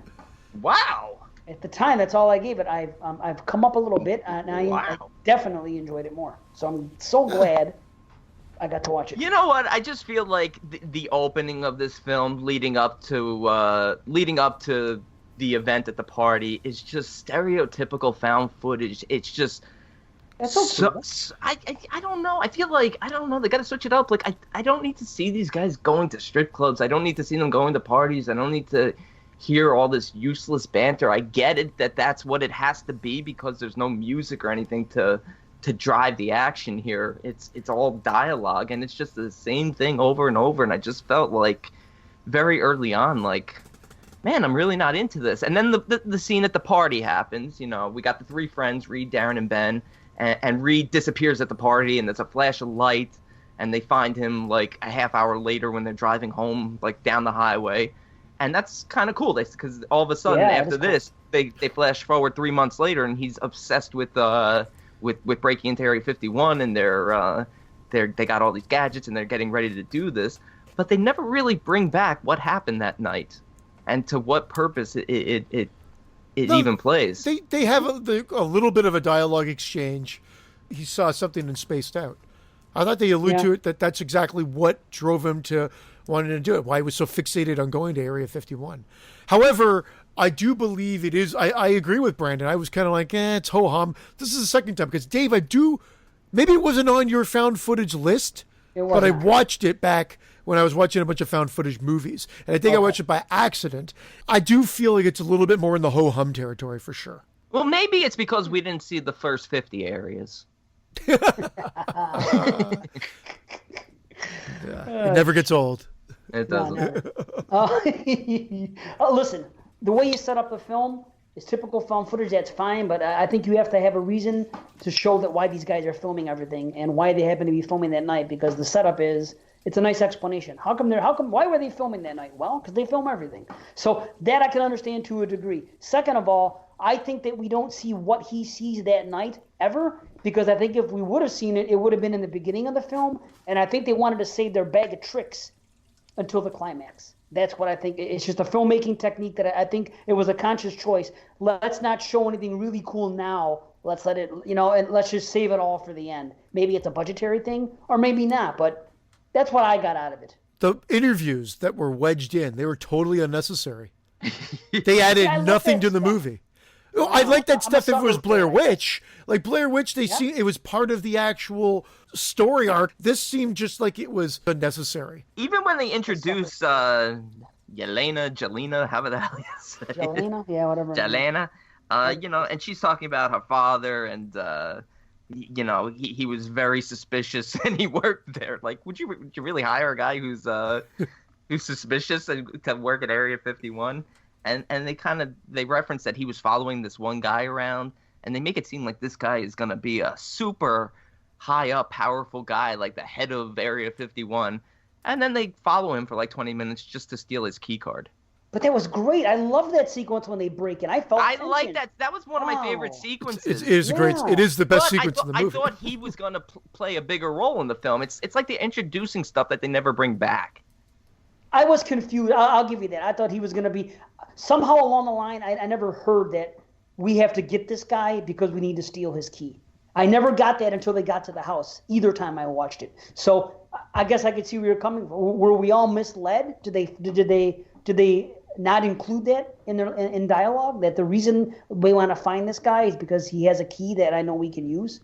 Is that what it is? They just didn't put that in there? Well, they do reference that he is a higher up and has clearance to like the S4 level or whatever, so he has full clearance, whereas the father didn't. And they make reference to the father killing himself. I think, did he kill himself after? No, he didn't kill himself. They said that he killed himself, and she said, "I know my father would kill himself. Therefore, there's something afoot here." Another thing they throw in where I'm like, okay, this is kind of cool. This could come and play out with something, but no, it was just cover up. Yeah, but that's found footage. Found footage movies aren't about exposition in that format. I see where you're coming from. I guess if this was a regular film, they could dive more into that. But found footage movie, this is stereotypical, like you said, which is to its benefit, and I guess it's a bad thing as well, to its detriment, because it's an 80-minute thing. Boom, boom, boom. We're going to do this. We're going to do this sequence, and we're going to go crazy at the end. I guess I'm very comfortable with that, being a found footage fan, so I settle right in. It's like being a slasher fan and having stereotypical stuff there. But you don't really get all that exposition in a typical found footage film. No, you don't. But it's to its detriment here because I wasn't a huge fan of the third act. But I do love all the gadgets they have and stuff, and all the tricks they have. The one thing I did find silly is they have all this fancy stuff, and I mean, it makes sense. He became obsessed after the incident, and they had 3 months to prepare, and they have all these cool tricks and gadgets and everything, but they literally break into Area 51 by crawling under like a fence. It's like a little wire. They're like, all right, crawl under here. All right, we're in. Yeah, but you never would have gotten that far if they didn't have all those cool gadgets and they weren't able to mask themselves. See, I like that they spent time on that. Yeah, no, that's fine. That's fine. The taking the pills. I forgot what they were. The ammonia pills to bring down the body heat, and then they have the suits and all that. That stuff's cool. The whole fingerprint on the Masque bottle, using that to get into certain areas. That's cool. But like at the end of the day, when they first sneak in, it's like a little 3-wire fence across, and they literally just crawl right under. Like, all right, we're here. And then they get in there, and of course they go into places that they're not supposed to. But so we're supposed to just understand that they found a bunch of aliens and let them escape. That's the problem. That's what they set it off when they did that thing with the rock. The rock happened because they kept tempting that oil, that substance that was behind that glass. Yeah, that's what I took it as. That's why it was there. They probably knew not to fuck with it. We're going to keep it there. But they kept putting their hands closer to it, and almost like it was rising more and more, like it was getting angry. So something happened, and when that happened, and when the rock flew out of the other, glass container, that's when hell breaks loose. So I think there was a reason why at Area 51 they were keeping these things at bay. and studying, doing whatever they do. I like the reveal of the that it's really suits, by the way. The grays that have become to known are actually spacesuits. I like that whole thing. But I think they were just trying to keep everything at bay, and because they went in there and set it off, and they angered whatever, and it's Reed that set it off. It's all Reed, and I'm 100% convinced, and that's what I didn't like, is they didn't bring it back to what happened 3 months ago. And I believe whatever event happened 3 months ago was the initial plan of these aliens to break free. Oh, I see what you're saying. You're saying that he was touched. Yes, he's first time. Yeah, he's being used as a a proxy or whatever the term would be. But he said that because I feel like I've been drawn here the whole time, which is all we need to know, is I guess, is the audience. Maybe that's why they didn't show it. True, like, I've been that drawn works. here ever since then. You know what I mean? So they got a taste of him, so to speak, and they said, well, this is the first human we've actually, touched. So little Colin Mayhem in the ship, the whole nine. Yeah. And they said, we got a taste of him. Let's use him to, help us break free. And I guess it's simple, but that's what it is. I didn't know The Rock was in this. What are you talking about? Yeah. That was good. The Rock was in this. I don't know. It's a simple found footage. Yes, that's just the style of film it is. And all the thinking that you wanted them to do for the stuff you were talking about earlier, they decided to use all their good thinking on the shit you were talking about with the ammonia pills and this and that. Yes, and I do like that stuff, and I'm thinking every little thing. Like I'm looking because I'm always thinking there's twists coming, and there was never a twist that really came. No, it was straightforward. Yeah, it was very straightforward, and in the third act, I don't know if you guys noticed this, but there's about a 15-minute, maybe a 10-minute period of the film where the only line of dialogue spoken, and it's spoken every 3 seconds, is "Oh my God." That's realistic, though. That would happen. It is realistic, but it actually became laughable to the point where I was laughing out loud. I was like, I can't believe that. Like, if the next line is "Oh my God," I'm gonna die laughing. And sure enough, "Oh my God."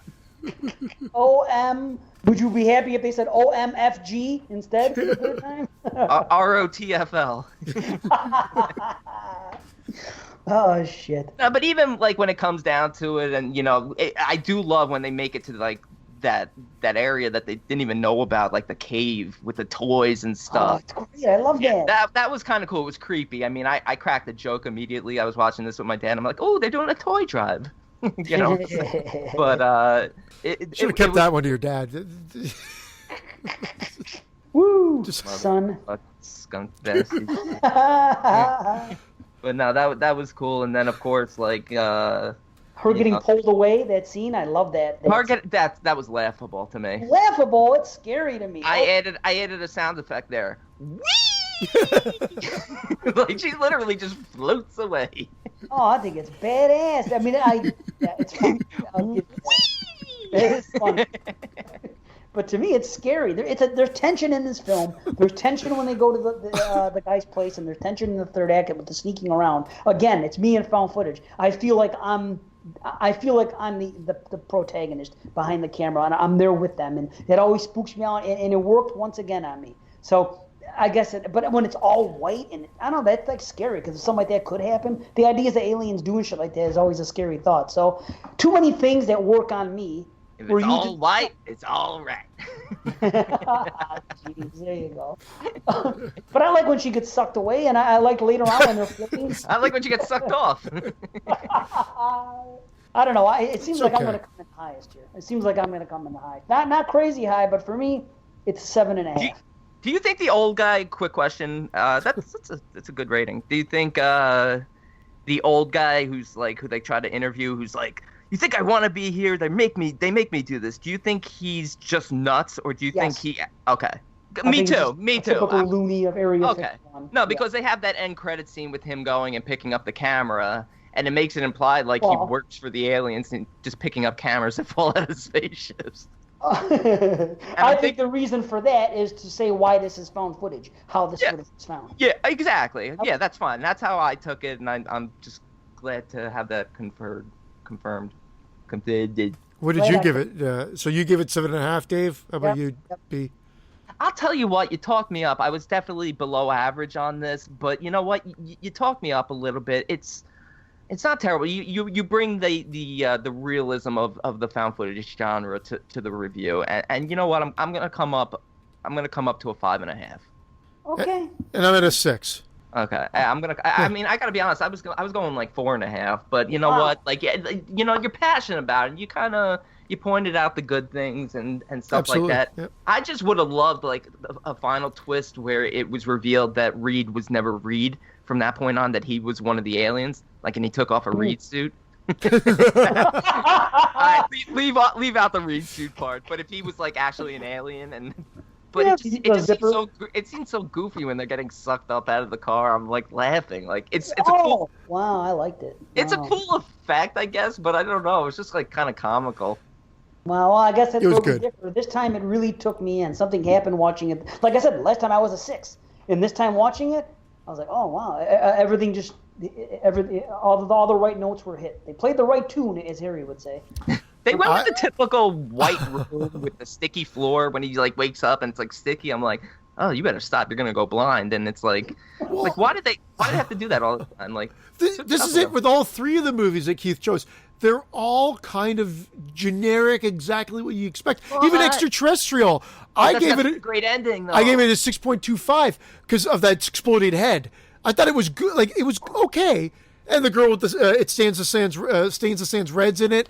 Oh, is she now? Yeah. Oh, wow. Okay. I've seen her in a lot of things. Film. Isn't that the ending of the film where the government's covering it up and they're playing Spirit in the Sky? Yeah. I think that final That one shot. That shot is great. Yeah, it's the one long Just the shot reveal. that comes out. Yeah. The cover up is cool. Yeah, just the I cover up agree. raises that up. I can give that much higher than 6.25. Dude, oh yeah, I gave it like it was in my top 10 that year.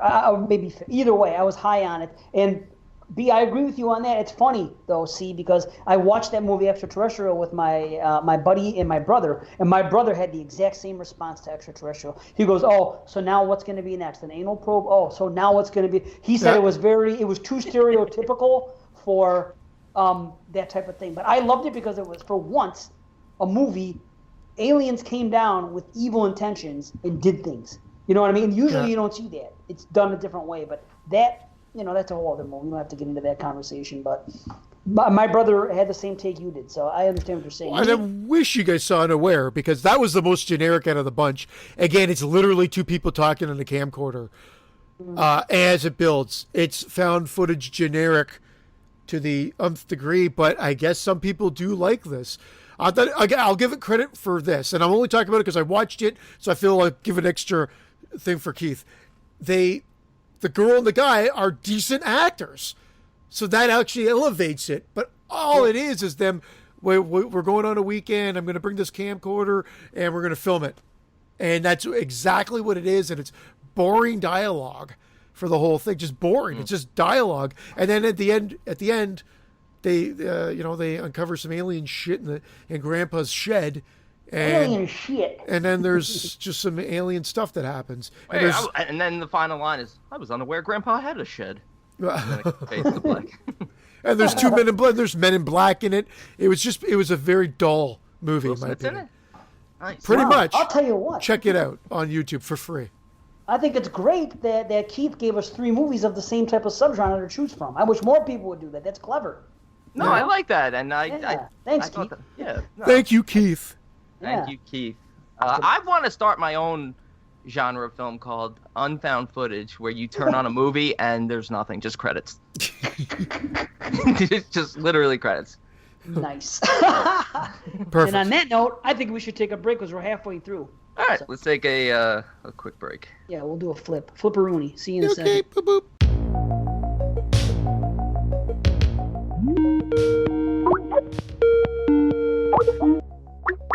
Hey, Paul, what I was thinking is that we need to cut a promo. Yeah, I've been working on some ideas. It's just I don't really know where to go with it exactly. What if I got like a filter where we could just kind of talk normally and we can have kind of a script, but then I can like filter it so that one of us will have one kind of voice and then one will have the other.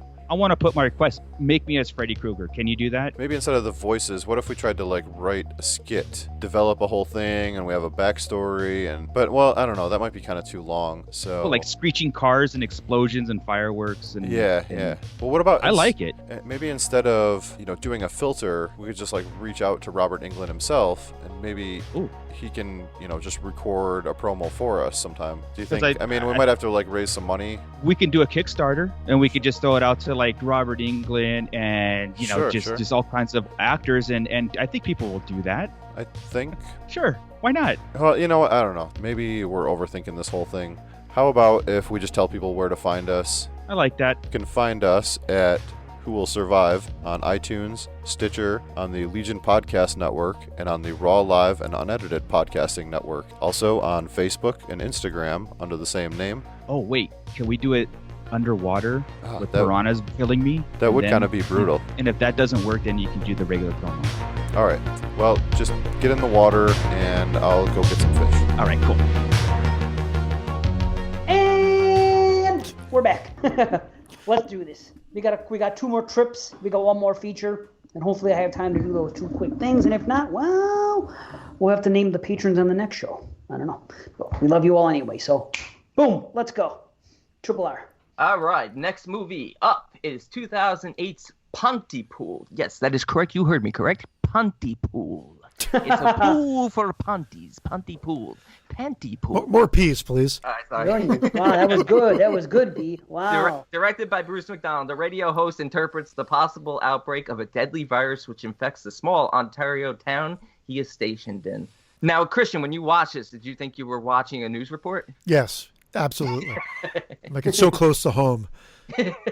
I will tell you this: this view just solidified how great this movie actually is. This movie is very intelligent. I feel like it's above my intelligence level. Oh, definitely. That's my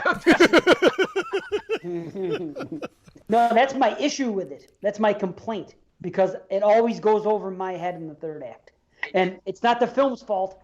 It's my fault. So there's nothing. It's not a complaint. It's. I don't know what to say. It's an observation, but I always get a little bit too. This is like the 4th time I've seen this movie, and I've always enjoyed it, but I always get a little bit too confused in it because it goes over my head in the third act. Am I alone there? No. Yeah. See, Brandon and I are both. No. Okay, good. And that's, I think, because of the premise and the whole reveal, you're either going to be on board for that reveal, or that's where it's going to lose you. But the claustrophobic, tense beginning and setup, and my love now of everything that it has to do with like radio and I think just the fact that it takes place in that radio station and whatever, that's what sells the movie. That even if I'm not 100% on how they sell what's causing everything, it still doesn't lose me, and I still love the movie for it. But it keeps it from being a 10 out of 10 for me, and it's just a little bit below. Yeah. A little bit below, but damn, do I love this movie. And Stephen McHatty's performance, man, what a perfect casting job, because, man, what a voice. I want him to come just read stories for me while I go to bed. And Snowden girl, like, this was just like one of her first roles? I don't even know. Who are you talking about? Isn't the girl from Snowden the girl that bangs her head against the glass like constantly? I don't know. That girl, the brunette, you know who she reminded me of? She reminded me of Anna Faris when she was in May. Yeah, you know what I'm talking about? She kind of does seem like she looks like a serious Anna Faris. Yeah, I'm pretty sure she's the girl that's from Snowden. I never saw it, so I don't know. Are you talking about Snowden, like that guy that did something wrong, or I don't know, some political guy, or snowed in like you're snowed into a house? No, the guy did something wrong. I don't think it's her. No, you don't think it is? Oh, let me mention that Matt Cockrell is the person that brought this to the table. Thanks, Matt. On the intro. Thanks, Matt. He gave us this choice or Satan's Little Helper. Again, we love having the choice, but it's not her. No, it's not. I just looked her up. Oh, whatever. I like her. What can I say? Yeah, Laurel Ann. Lonnie Lamb? What'd you say? Laurel Ann. Lonnie. Lonnie, get your ass away from me. Okay. This plays out like a War of the Worlds on the radio. I read somebody talk about it in that sense, and I was just like, that's perfect. This was a radio presentation before it was here. Yeah. Yeah. Which is pretty interesting. It makes sense. Damn good stuff. Great concept. Conceptually, fantastic way to deal with zombies, because it becomes a zombie film, but it's so much more than that. It's more like a psychological horror. It's different because you're talking about words and a virus and an infection going on, and I don't know, the way it unfolds. I'm much more into the first 2 acts than the third, and that's my problem. I still rate the movie. I still think it's a great film, but see, I love the third act. I love the way it ends. It's such a downer ending, even though Grant was onto it. Grant figured it out. I just don't get that aspect, and that's all I can say is that I got maybe the next time I watch it, it'll click. I have a little difficulty. That's all, but I enjoy the ride. How tense is it? Just from those scenes of I can't remember his name, but the Arnie in the Sky guy. And what he's dealing with and everything, it's so well done because we're just seeing it from their POV, and you're in that moment. It's great. And Dave, I'm not saying I disagree with you. I'm definitely more on board with the first 2 acts than the third, but I still like the third. But I'm saying I still like it too. I still like it. It's a hard sell. I think they do exactly what they need to do. And it doesn't lose me completely, but it's a tough sell. I enjoy it more each time I see it, so maybe you'll enjoy it more the next time as well. But the whole idea that the infection is in the English language is just brilliant, and the scenes where they start talking in French, and they think the doctor who makes his way to the radio station is sick, but because he's speaking Armenian, and it's so clever and so I could never come up with a concept like this for an infected film. Neither could I. That which makes it so unique and why it's a standout. The Doctor was, I'll watch my word in here because I'm not saying he was a bad actor, but he was my least favorite actor in this movie. See, you're right about the Ken Loney's part. He's the eye in the sky, even though you realize that he's just a guy in a car. There's no chopper. They just use sound effects. Yeah. But his dialogue in terms of what he's witnessing.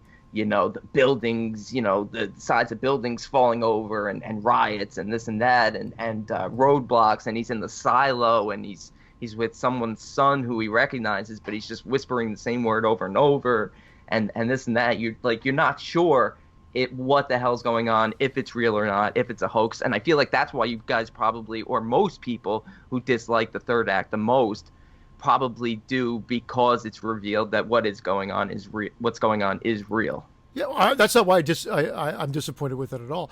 Really? No, I like the fact that it's real. Yeah. Yeah, because I love the fact that, and there's even some humor in here. That scene where Grant reads the obits. Oh my God. Yeah, that's good. That's a great scene. Yes, it is. Well, they do some great, just from his introduction of going into there, and you could tell that he was he was a big shot radio guy, and I guess that I like. And so they've got this backstory of shoving it down your throat like Brandon likes, and the argument, the rivalry, the respect yet rivalry between the producer and him. Yes. And then the young girl, you don't think that that's what's going to happen because you feel like she's enamored by him, from a professional standpoint, and you feel like maybe something will grow, between them, and they're going to be like a team or something like that. And the producer's going to be, something's going to happen to the producer, and that's not what happens at all. True, right? Yeah. And just the close nature, the fact that it's taking place in, for the most part, that one location. I love it. It's what we call contained horror. Yeah, thank you, sir. Thanks, JP. That's why I said it. JP was upset that he feels like we haven't given him a shout out in a while. So we always shout out JP. He comes up matter of fact. He's almost too much, and we're gonna edit some of them out. Actually, it's not fucking 22 shots here. Yeah. What is this? We already talked about moods. Let's just say Jeremy once. Now we've talked about them all. Yeah. Okay. We love them. Yes, I love all that stuff. The funny part to me is when the doctor comes in and he says, "My God, that was impressive." Yeah. That was great. I don't know if it's supposed to be funny, but to me it was. No, there's definitely some comedy in there. I think the most confusing part for me is when the doctor is explaining everything, and I want to go back and watch that scene because he's like, because Laurel Land starts cracking up and she's doing the tea kettle noise, and it's like, okay, she hasn't found somebody to link up with yet, and And then he goes into the whole spiel, and it's like, that's where it's kind of loses me. Beyond the simple infection of the English language, I'm like, wait, they have to pair up, and that's where the obit section is kind of funny, because it's always like pairs. It's always like murder suicides. Right. Yeah. Wasn't it his clinic that this sort of all started? Yeah. It was his clinic. Okay. Correct. So how you think he's the last guy that would make it out, but he made it out. It was weird. You know, that's not really explained. Here's why I get confused. The whole kill is kiss and all that stuff towards the end. That's where it goes over my head. I like that. That's where it's revealed that once you become fixated on a word, and that word's going to drive you mad and drive you to kill. If you can convince somebody that word means something else, then you can confuse the disease and actually confuse the disease out of the person. And so he actually convinces what's her name, Sydney. Yeah. That kill was kiss or whatever. That the word kill meant kiss. And so she stopped fixating on it because she didn't know what it meant, which makes it even more clever for the very last scene of the film, because he then goes on the air and does a whole spiel about it, him and her doing that back and forth with the connections between words. You know, he'll say a word and she'll say the opposite word, and they're just trying to confuse the shit out of it and cure it. And you know, the military is on the air trying to shut them down because they think that Grant's crazy. They think he's infected when he's actually got a handle on what's going on, and he's trying to just to stop it and reverse it.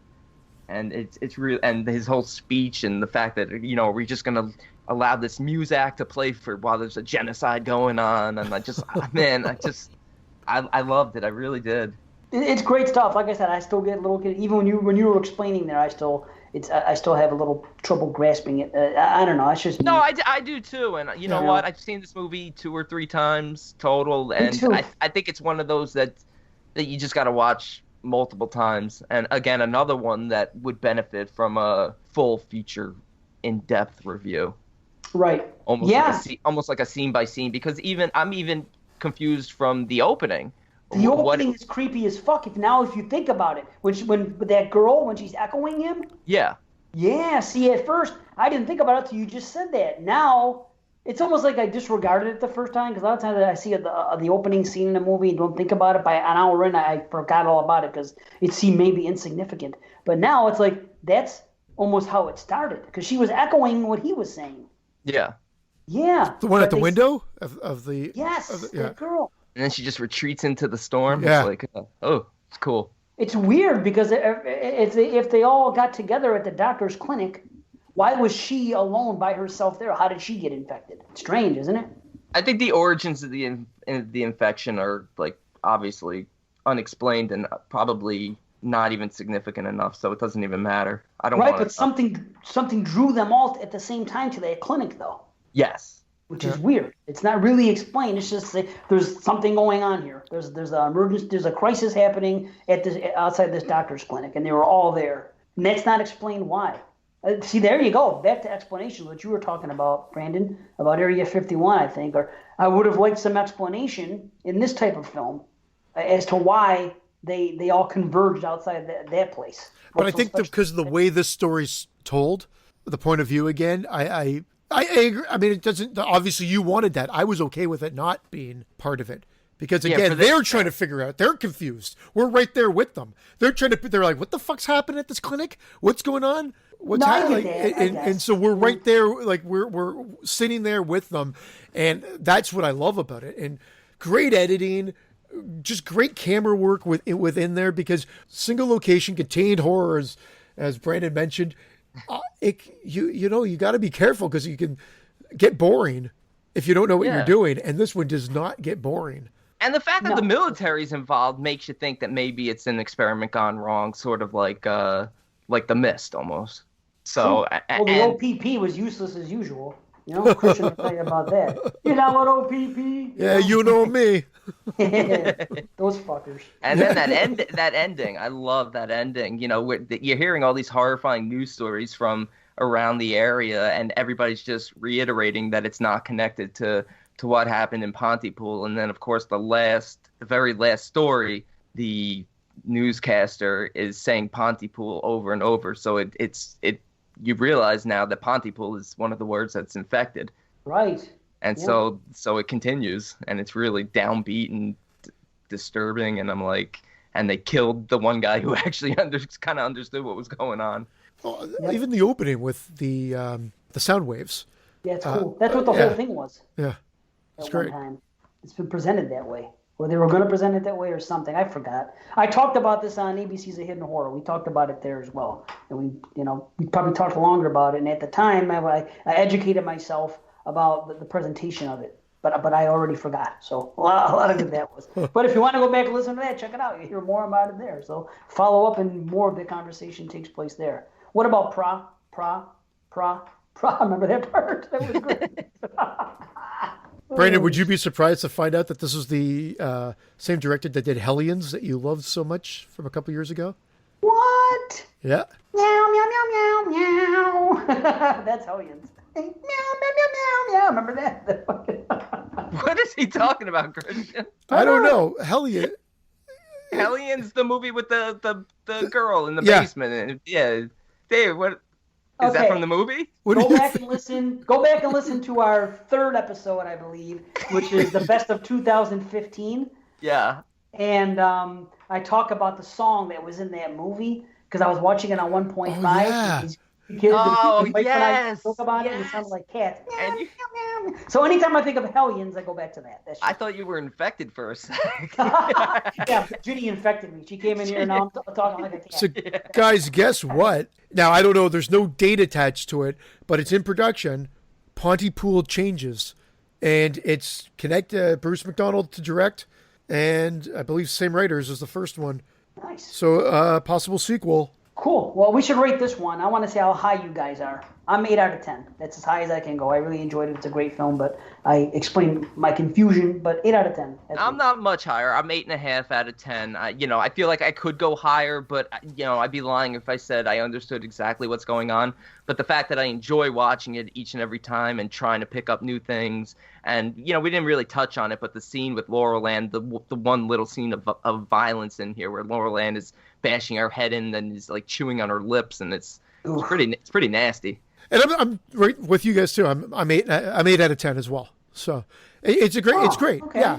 Like I said, you were coming in the highest. Well, I thought he was coming in like a 9.5. Yeah, me too. Because he said like he was right there near 10. No, I said it could be perfect, but I mean that explanation still. Although I can buy it and I'm on board, I'm like Dave. I'm like it's still not 100%. It still is a little tough to get through, but I'm there. But I think it's the first more than 2/3 of the movie that are just so solid that you're just like, I'm okay with how it plays out. Okay, well, let's move on. We got another one. We got our final RRR, and this, Dave Parker, Mr. Parker, who stars in the movie, and we got a screener for it, and it's called The Bad Man. The Bad Man. Written and directed by Scott Shermer. Mary and PJ are kidnapped and tortured by a sadistic clown bent on transforming them into a doll and a dog. Servile sex slaves that will be sold to the highest bidders. Doll and a dog. Nice. Doll and a dog. Well, I'll tell you something. I didn't know how many movies Mr. Parker. He's done a lot, and he's on YouTube, and he does these weekly stuff now. He's a talented guy, and man, usually he's naked in all these movies too. So I've heard, because I remember Mood said something when we were guest starred on the 2015 Best of on their show that year that he was in Headless, and he said that he was naked as usual. And at the time, I didn't remember who he was talking. I didn't know who he was talking about because I didn't know Dave back then. So now I know. So when Dave suggested this, because he wanted us to watch Colobos, and we couldn't get to it, so we're going to watch it for him in another couple months when it gets dropped, and we'll review it then. But he sent this. He goes, I was in this movie, and he sent me the screener. And I said, okay, we're going to do the movie. I go, if your performance sucks, we're going to say something. So, but I didn't know. I just thought he was an asshole like you and I starring in a movie. I just thought he was an asshole like you. You know what I'm saying? Just a regular. Still may be. No, I'm just kidding. Kidding, Dave. Yeah. No, but the thing is, I didn't know. You know, I thought it was just like a guy like me who did a movie, and here you go. So I didn't know. So I was like, wow. But I had no idea that he had this other, that he was made. So he's the guy at the door when she thinks it's the cops? No, he's Charlie. He's the henchman, the guy in the gas mask. Oh, the henchman. I thought I was thinking it was the guy that when they open the door and that guy's there with the other guy. Oh no, he's not the guy behind. Yeah, no, he's the henchman. He has no dialogue, but he's an interesting character to it, especially since he's the one that has the ultimate like switcheroony where he becomes good at the end. Switcheroony. Manicarino. I gotta tell you, I blew Ghostland or Incident in Ghostland last year. I thought you were gonna say I blew Dave Parker. Yeah. When I saw his cock and head. I just had to have a taste. I blew Incident in Ghostland. The reason I bring that up is because that movie has a lot of what the doll motif and a lot of brutality and whatnot. And yet there's some sort of, it's hard to say beauty, but there's a beauty to that film as well. This movie starts well, and there's nothing wrong with the performances for the most part. The performances are good, but I just wasn't on board. It's not my cup of tea. It's a really hard movie to watch. It's just torture. Well, that's what it is. I know, but I don't like it. We have a sadistic clown here who's sexually humiliating and degrading these people and trying to transform them and break their will and their spirit, and he succeeds in some parts, and they throw in a little bit of comedy. The part where he changes I'll call her Mary just so I don't start referring to her as doll, where he changes her panties and he blows that kazoo and he's like panties because he found like a clean pair. Yeah, okay. I remember that. You guys, I remember that because I was not a fan because it's like little panties and I thought they held on that shot too long. I actually remember what you're talking about. You know what? Cut I'm away. into this because people are always criticizing me for not liking low budget films, and I don't know what the budget was on this film, but look, they didn't have millions of dollars. There's no doubt about that.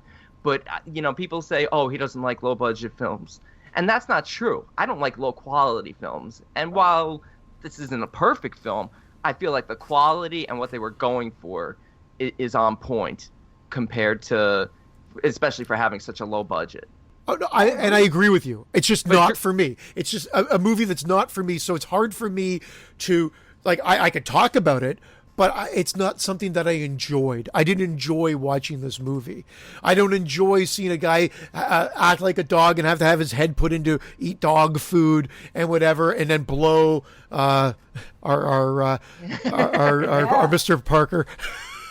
Yeah, he didn't show his dick, but he got it blown. Yeah, it was implied. It was implied. Blow. Making them rape one another, hearing everything about it. I mean, it was just not for me. So, like, there are going to be people that are going to enjoy it, and I agree with you. For their budget, the movie looks, for the most part, really good because they do some camera moves. It has a good location. The acting's kind of good. The beginning's good. There's some nice movements there. It builds the creepiness, and then once it builds that creepiness. It's boom. It's right. It's there for like another hour of the same old thing over and over and over, scene after scene after scene.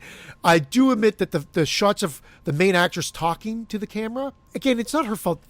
She's still okay. She's a good actress. Maybe the dialogue was off a bit. Maybe it looked too video. So I do have a problem with what looks like shot on video. I do have a problem with that. Why? Let me interrupt. When they showed her with her hair done up doing the television show, that's kind of how those shows look, those I Survived shows. And I like that whole idea that she's on one of those I Survived. I didn't mind it. Did you ever see those shows before? They're kind of like that. Okay, yeah. I guess you're right. You're right. And it would be on video then, so my argument goes thrown right out the window there. I like the music. I like the set design. I like the house. I like most of it. I think it could have been trimmed a little bit in the middle. Yes. I like where it goes in the end. Yeah, that's my complaint. I think you could have trimmed 10 minutes out of it, but I like the first act and the setup, and I like where it goes once they get to the auction stuff. That was kind of an interesting thing they threw in at the end that I didn't expect it to go. I'm glad it did because the other stuff wore a little bit thin. That's where it got better again. When it went to the auction is where it really steps up, I think. Yeah. That's what I told you last night. Remember I said things happen. Stick with it because it goes. First 20 minutes and last 20 minutes are quite good. The problem is this movie's an hour and 40 plus minutes with and then credits on top. And I hate when people say, "Oh, So here, I'm going to do the exact same thing. I hate when people say the movie's too long. It's too long for its own good. You should trim 10 minutes. Okay, well, I'll explain why. It's the same old thing, or it feels like the same old thing for an hour. So it's a lot of Lawrence, who's the clown. It's a lot of Lawrence having a lot of one-on-one. He's very good, but it seems like some of the dialogue he's having gets repetitive. I do like the scenes where he's doing the training and stuff, and the the breaking down of Mary and PJ, and it's brutal, and I'm glad they don't get too disgusting with it, because it's not usually like the stuff I like to see, the needle and the penis. My God! And now it's your turn to be a giver, and who was the stunt penis? Mr. Parker, was that your penis? The stunt penis? I didn't compare penises between movies, so I wasn't sure of the girth and stuff. He's got to show it. Yeah. 10 minutes, I think. Okay, it's like you don't like Human Centipede much, Christian. Oh, right? God, no. Well, there you go. See, I like the Human Centipede, but I don't like straight torture films either. So I like something that's in the middle, and this was in the middle for me. I was entertained enough. It ran a little long in the second act. I agree with that. And, I think we all seem to be on the same page for the most part. I just think that maybe it's definitely not your type of film, like as far as that stuff goes. Well, it wants to be it almost plays out like an endurance test, and I didn't want to take the test. I think they tried to develop the love relationship between Lawrence and Mary too much. There was never any breaking of Mary as far as I was concerned. She was catatonic at times because of the drugs. PJ is completely broken throughout the film. Oh, yeah. And the ending of it is just kind of like, it's heartbreaking and kind of like really shockingly disturbing, because he's broken, especially when he attacks Lawrence at the end right before they kill him. Like he attacks him as a dog. But Mary never really breaks. Mary is the strong, resolute one. And Lawrence trying to, buy her love, because he buys her at the end, and this whole thing, it didn't work for me on that level. Like, he was too obsessed with her for somebody who never really broke at all and gave any indication that she was subservient to him. He just fell for her. He was just enamored with her. It just ended up happening. It happens sometimes. I would have liked less of the dialogue from Lawrence in the middle, and maybe a little bit more backstory on how Charlie, our henchman, became, maybe a little bit more on the whole organization. Yes, like Hot 2 style. Yeah. Yes. I mean, the Mantis. I mean. Well, you're right. You're onto something there, because that's exactly it. Like, obviously, he had the game plan, because when she stumbles across the blueprints, so to speak, for doll and dog or whatever, and good boy and pretty lady. Yeah, good boy and pretty lady. Yeah. I took the notes. I took a picture of the notes, because, and he mentioned it later on when he had the when he had the auction. But I took a picture and it says bust, cup size, sleeve length, weight, seat/hips, inseam shoe size. Then, this is the funny part, receptive intercourse specs, and they're all unchecked at this point, but vaginal, oral, anal. And then it says orgasmic potential, 1, 2, or 3, gag reflex score, 1 through 6, vaginal depth, 1 through 6. There's all this stuff that they would fill out. It's so funny. That's actually, that might bring my mark up. I think it's quite disturbing and done really well. No, it is disturbing, but it's just not my cup of tea. Like, I don't know how to say it. Like, if I don't want to watch something, if I was like, fine. Fuck, like, I mean, come on. And then it kept going on. I'm like, oh, please. So while you watched the movie, I actually wrote the mark down. If I wasn't reviewing the film at the 45-minute mark, I would have turned it off, just because it wasn't my cup of tea. Would you have felt better if there was a safe word involved? Yes. Anal. It's the kind of movie that most horror fans aren't going to watch numerous times. Some people that are really into that will, but I definitely think I enjoyed my time with it. And I'll say one more thing that I liked. They didn't go typical. They didn't go the Tusk route in the end, and I thought they were going to do that with the what route? I'm sorry. Tusk. Remember how things happened? Yes. Okay. I thought they were going to do that. It wasn't a typical thing to do, and they did at first, and then they swerved it, and then they still had a breakdown at the end. Yeah, but no, they went for depth and emotion, and I think that's why they avoided, for the most part. Like, if seeing a penis grosses you out, like, sorry about that, but for the most part they Why avoided. you apologize? They avoided. I don't know why I apologize, but they avoided getting really nasty and disgusting because they could have. Yes. They could have gone it could have gone Salo type stuff if anyone's ever seen Salo, really depraved, but it's a depraved story. But with some heart and the story never shifts focus from Mary trying to save PJ. And I love how it's, the female empowerment. Mary's the strong one. PJ's broken. Granted, being a doll is a lot easier than being a dog. To just add on to what I said earlier, had I turned it off, I would have missed the end part, which I do think brought the movie back up. You also talk less during this review, which would have been great for the listeners. Perfect. Hey! I deserve that. I love it. Brandon's back, everybody. He's back. I love this guy. I preferred the Patreon bonus when he wasn't with us. That was great. I was waiting. When I watched that, I was waiting to see how long it was before I get mentioned that I'm off the show. About 12 seconds. Nice. That was great. No, but you know what? Mr. Parker, Dave, he's a talented guy. He does a lot of stuff. He does a lot of mini reviews and movie updates. You see his stuff on Facebook now. Does he post that to his YouTube channel also? Yeah, he has his regular YouTube channel and he's very busy with it. And but now he has these weekly videos. I forgot what they're called. I'm sorry, but me too. Follow him because he's a talented guy and he's I was impressed. I'm gonna give this a 7 out of 10. I'm a 7 too. Wow. Yeah. Well, I'm a 5.75. All right, that's fair. All right.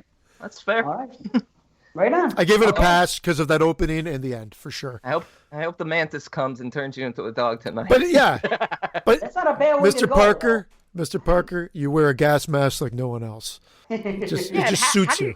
And how do you get those two muscles down by the groin? What how do you get those? I'm a personal trainer and I'm in. Is that it? Okay, because I'm not having a lot of sex. Right. Okay. That sex. That's when you have a lot of sex, you get that muscle. I used to have that. All right. Apparently, Mr. Parker's having a lot of sex because I am definitely not. Because I do not have those two muscles. But thanks, Dave, for the film. Yes. Well done, and thank you, Dave.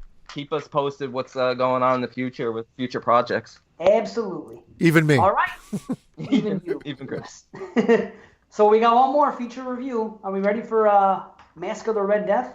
The Masque of the Red Death. Pardon me. This comes from our homie, Christine Stroud. Homet. Okay. All right. The Masque of the Red Death from 1964, directed by Roger Corman.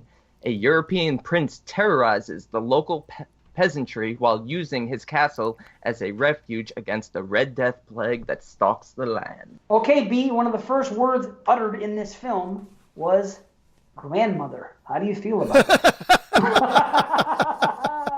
I thought of you right away when the freaking thing's under the tree and the old lady walks by and he says, grandmother. Uh-oh.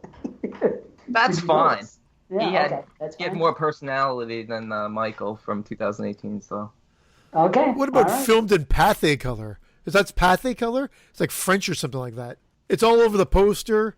It looked, why I'm saying it is because the color palette in this movie looked fucking phenomenal. Oh, yes, when they go through those rooms, one at a time, that stuff is great, and I love the way the dungeon looked. Oh, the dungeon looked, I wrote that down, Dave. I said, here we are back, okay, so similar to how we were raving about Hammer a year ago. It's like a Hammer film. Yeah, but now we're on the Corman side of things, and I loved what he did. This is intelligent. There would be A movies being shot. He'd say well, what are you doing? They're not shooting right now. We're going to come in with our crew. We're going to use your sets and whatnot, and we want to use your costumes. So you're already the A production's already rented them, so they got them extra cheap, and then they get to use them for their movie. So that's why these have all the beautiful costumes and whatnot as well. And but now I believe he was using the sets as well, but he was known to use the same sets over and over again for different movies. Phenomenal. But that dungeon is great. That's what I wanted to get to, and I went on my little rant. But that dungeon looks mwah. Absolutely, man. This is just like a Hammer film. It really, not that I'm well versed. I watched my first 3 last year, but this took me back to it. Difference is, this has Vincent Price in it, who's a pimp. He's great. Oh, wow. What a Prospero might be one of the most evil villains in horror history. after rewatching this, because I have seen this movie before. But such a pimp, so suave. I love bad guys. But not even evil, cruel. Yeah, just like fuck them, peasants. Yeah, like he kills sometimes out of like out of mercy rather than taking them in as to save them. But he's like, not the little girl. Leave the little girl. Like she's gonna suffer a worse fate out there. It's so evil. Ugh. Speaking of little girls, how about in the very beginning with that big scene? No. This is funny. When all hell breaks loose, and somebody grabs a little girl on the ground, and then he picks up, and it's like a freaking baby doll. It's like 1/3 of its height. Yeah. Did you notice that? When the carriage is coming. Yeah. Yeah, he's flying into town at like 80 miles an hour. I hate to pick on it, but that was so funny. They're picking up a child, and then you see a next scene, and it's freaking like 1/3 of the size. It's a little baby doll. That's fine with me. That does not hurt the film at all. No, but I couldn't not talk about it because it cracked me up. But everything else was good. I swear George Lucas got ideas for Star Wars from this, and a series like with the red death, all the different colors. Death, like at the end where you've got all the different ones. The voice even sounds Darth Vader-esque. Right. For such that's as soon as I saw it, I'm like, holy shit, this reminds me of like Darth Vader. Oh, the red guy who was like one of the Emperor's guards. Yeah, and then even the costume design as well. So there's a couple of things that kind of resemble that. I'm like, I swear Lucas pulled something from this. And like there's some great backlighting. You mentioned the dungeon, and I brought it up already because that scene really stuck out. Like great performances. The music was great. The cinematography was top notch throughout. Yes. Like this movie looked great. I agree with everything you said. Did you notice the Green Death at the end when he spoke? He said, "Killed many I did tonight." No, but a Poe story and very very religious. I love the dialogue throughout. Obviously, Prospero's a Satanist, and his mistress, forgot her name. Juliana, whatever. She's beautiful, and she wants to be in the cult, and you got Francesca, who's sort of the anti-cult, and the whole dialogue between Prospero, Francesca's character is great. The whole Satan versus God things, and the fact that Prospero talks about how there can't be a God with everything that goes on in this world, and she talks about hope and love, and I love that type of shit. Yeah, love and hope. I love that shit. Love and hope. That was the original title of this film, The Masque of Love and Hope. I'm a fan. How about when he's such a pimp? Remember when the guy comes running in and he wants salvation, he wants to get in the place, and he's offering up his wife, and he's like, "I've already had that pleasure." He told the guy already banged his wife. He's great. I love Vincent Price as is. I always do. But this is a first time watch, and every time I watch a first time watch of Vincent Price, I'm always blown away by his performance. It's almost too much that I can't focus on the other things in the film, which is fine. I'll watch the movie again. I'm probably going to buy the blue. This is one of his stronger performances.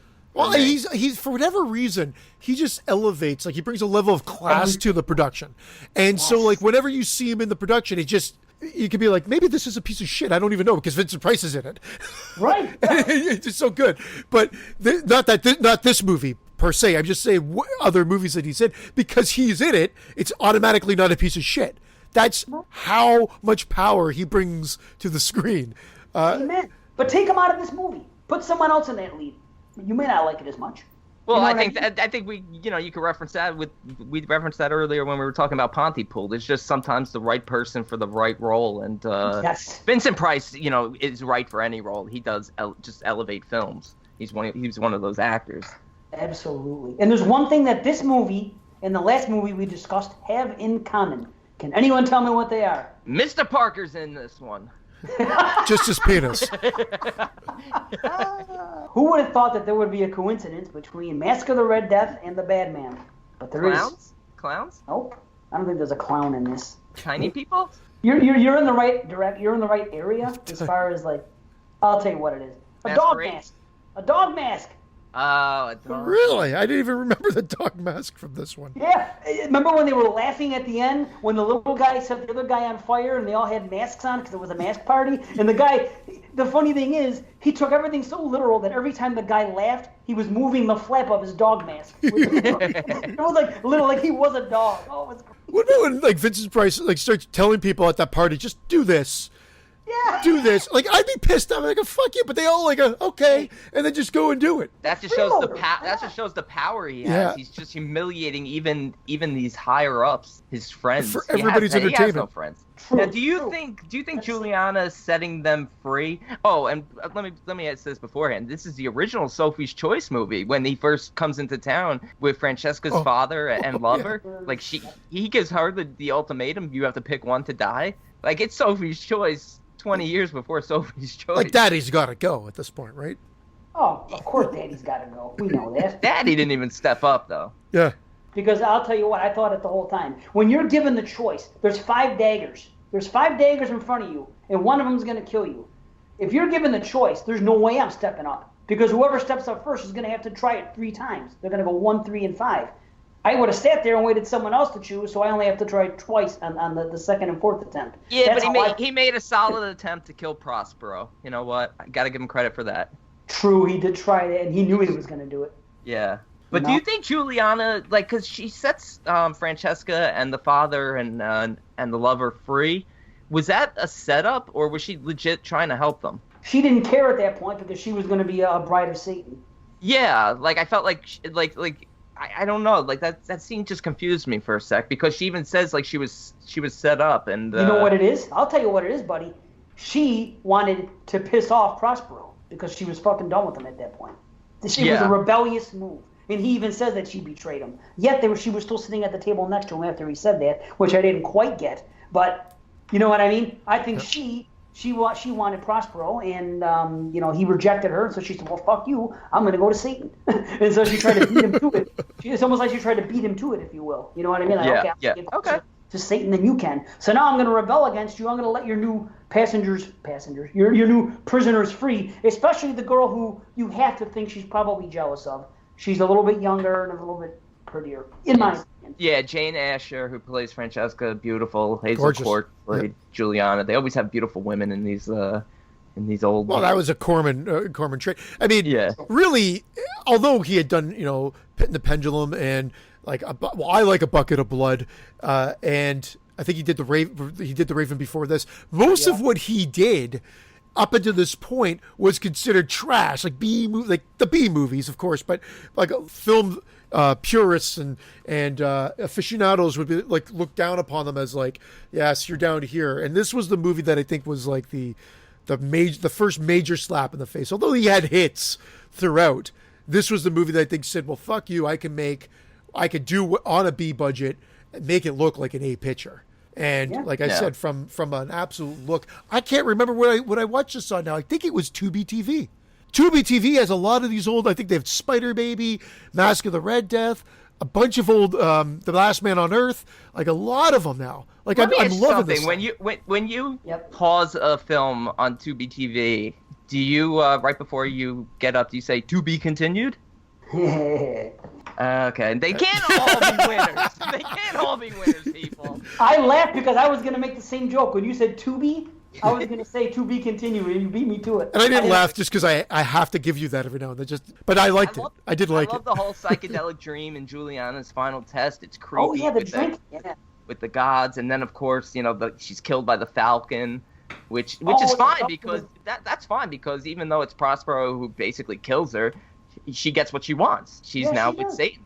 Yeah, or is she? Well, in her eyes, in her twisted mind, she is. The whole great contrast here is really him versus death, and how much crueler he is than death. Because it's the whole talk of hope versus the despair of what's going on, and then the end scene with death and death talking to Gino. You get the sense that even death doesn't like that it has to do the things it does, but it's just a part of life. Yeah, and I got a little confused by it, and I don't care. I don't care. I loved it. I think there's so much that these people had to die.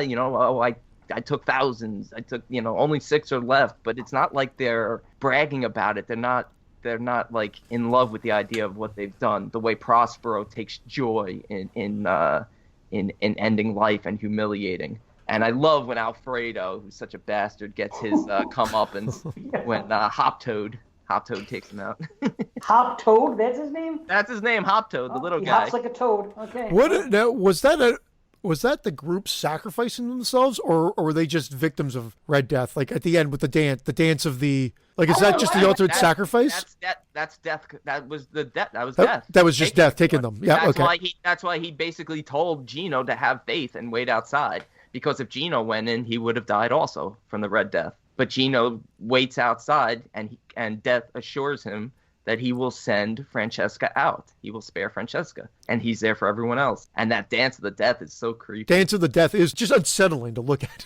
It is. Now I understand a few more things talking about that. Okay, I understand the end, and I understand what he was doing there. That's good. And I think there's even scenes for Prospero to get redemption, even at the end when the last of the remaining villagers show up and they're begging, let us in, give us sanctuary. And even then, the best he could offer them is a quick death by arrow. And it's cruel and it's mean, and he just failed every opportunity he had to show some compassion and kindness. Yeah, I like the way it swerves. I like what happens with especially because the Red Death visits him, and he just assumes it's a right. It is what he thought. It's someone from it's Satan, or it's one of Satan's minions or whatever.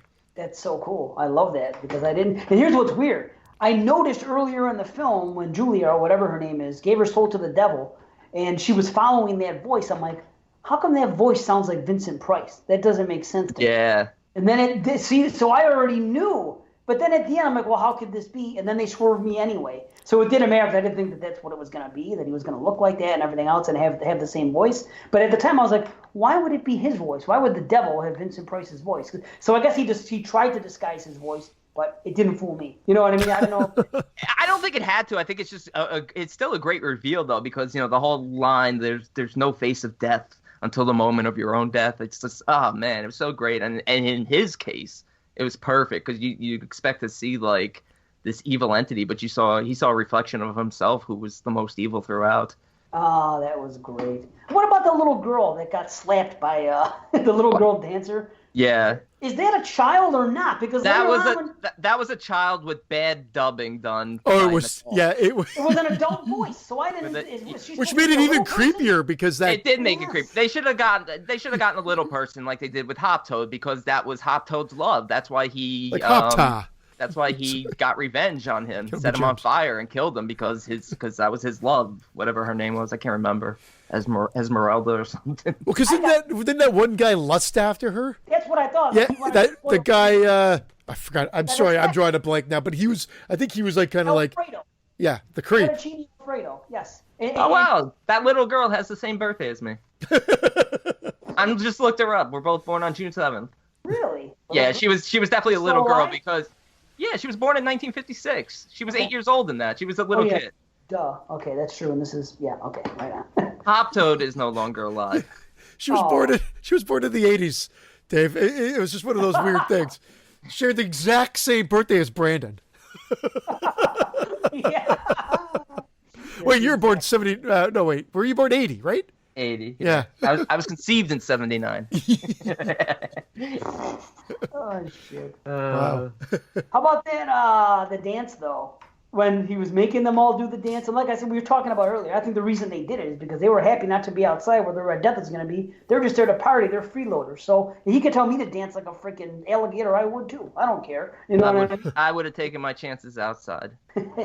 Why? You don't want to be in there partying for free every day? Not with that kind of cruelty. Well, I don't want to see cruelty, but that's irrelevant. I mean, making people dance isn't necessarily cruel. It's just for his amusement, sure. But I did think this. When he said, you do this and you do that, and he said, can you be a worm? And then he got on the ground. I was expecting him to do the breakdance move.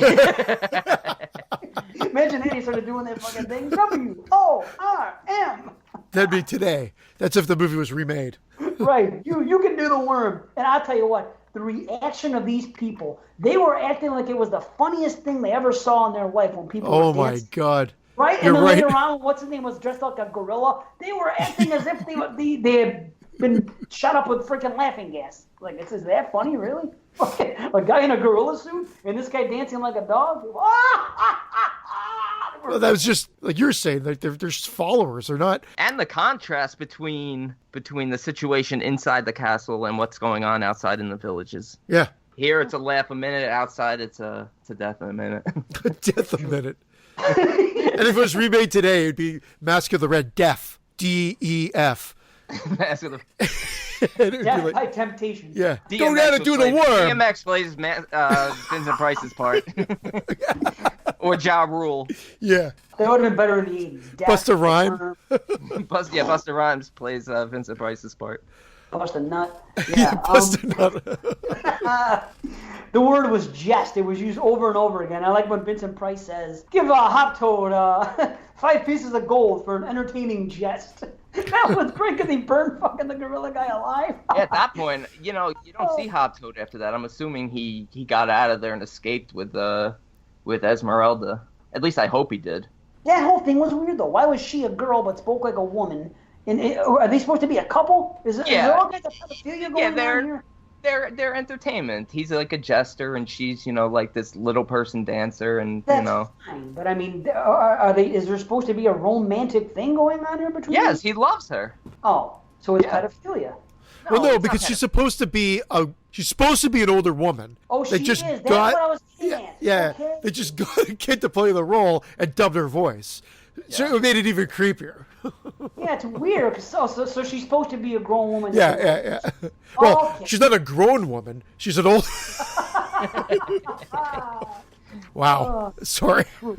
Wow. Okay, at least that makes a little more sense why that guy was attracted to her, the Alfredo. Yeah, it So still he is just wasn't a creepy. pedophile. No, he wasn't, but it was just creepy because of the fact they use a real girl.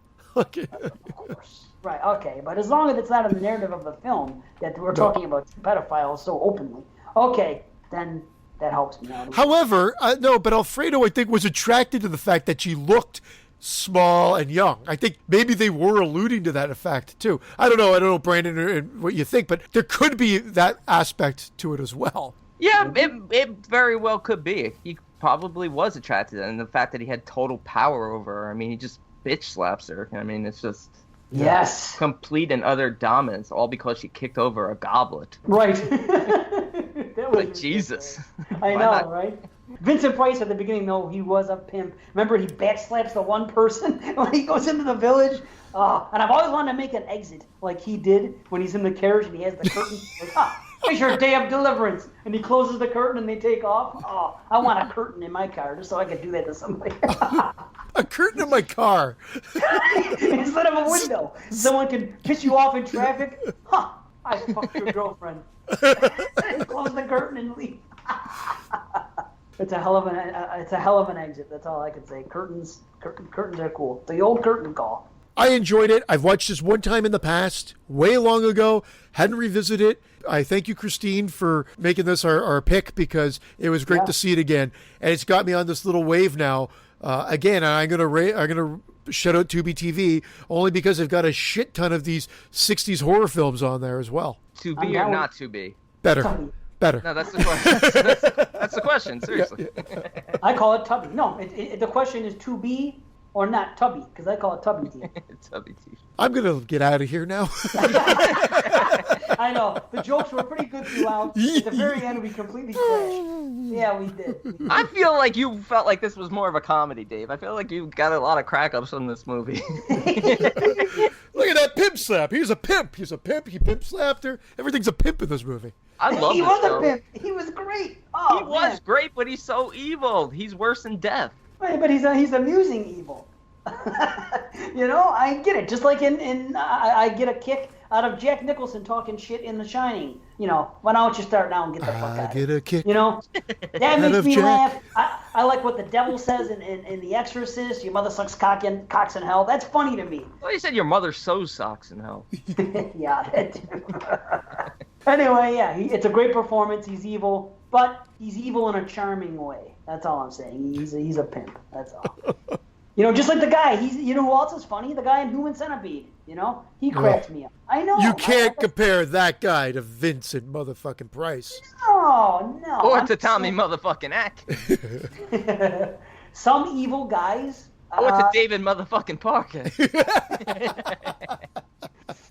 Oh, shit. Now I'm trying to think of a bad guy that's just bad that doesn't make me laugh. Somebody, quick, save me, so I don't think I like evil all the time. Who's just a bad guy that's always bad and never amusing at all? Shaft? That's a bad motherfucker. Okay, the guy in Creepshow. There you go. I'm looking at my Creepshow poster. Oh, the Marshall character? What's his name? E.C. Marshall? He's funny too, though. No, he's funny too. Chief Wooden Pants? No, he's funny. Sam Whitemoon's funny. He's a little bad guys make me laugh. Maybe bad guys make me laugh. Yeah, you like all evil characters. They're funny. They're charismatic. The two kids in Funny Games? Oh, there you go. They're evil. You can't laugh at that movie. I think you're right. There you go. And there we go. We got to get the hell out of here, don't we? We do. But that was fun. That was awesome. Should we rate the film first? Yeah, let's rate the film. 8 out of 10. That's what I give it. I'm right there with you, Dave. 8 out of 10. 8 out of 10, and Darkness and Decay and the Red Death held illimitable dominion overall. Wow. So we came in at 27. Just for What? you. Wait, what did we come? 24, buddy. 20... Wow. 9's would have been. Now who's the math major? He's the math minor. Fuck it. I could even go higher on this film. Fuck it, 8.5. Yeah. Woo. Watch out. We're getting closer to 27. We're getting closer. Wow, that was brutal. Anyway, thank you, Christine. Thanks again, everybody out there. This has been a great comeback show, even if we felt a little rusty. It's like getting on a bike, though. I think, there's... And then next time will be a lot better. I don't know. I think to me it felt solid.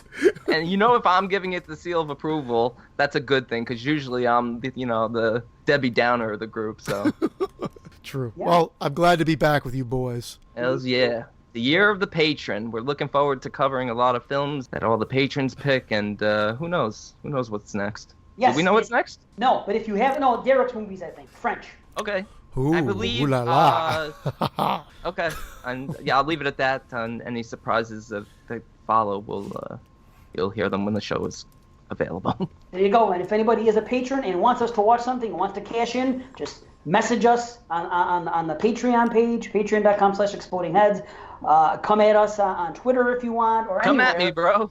Come at me, bro, or just find me online. If you're not in the group page on Facebook, just find me. I'm easy to find, Dave ZEE, because that's how Facebook wants it. And I have an Exploding Heads picture, so I'm the easiest guy to get a hold of if you're not friends with us there. But just tell us what you want us to watch. We'll watch it. We will review it. So get on there and let your voice be heard and your review reviewed.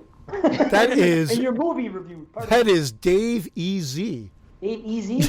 It's as easy as Dave Easy. These jokes, I don't know what's going on. We stayed on about 5 minutes too long. All right. Good night, everybody. Yes, thank you, everyone. Thanks, guys. Thanks, patrons. We love you all.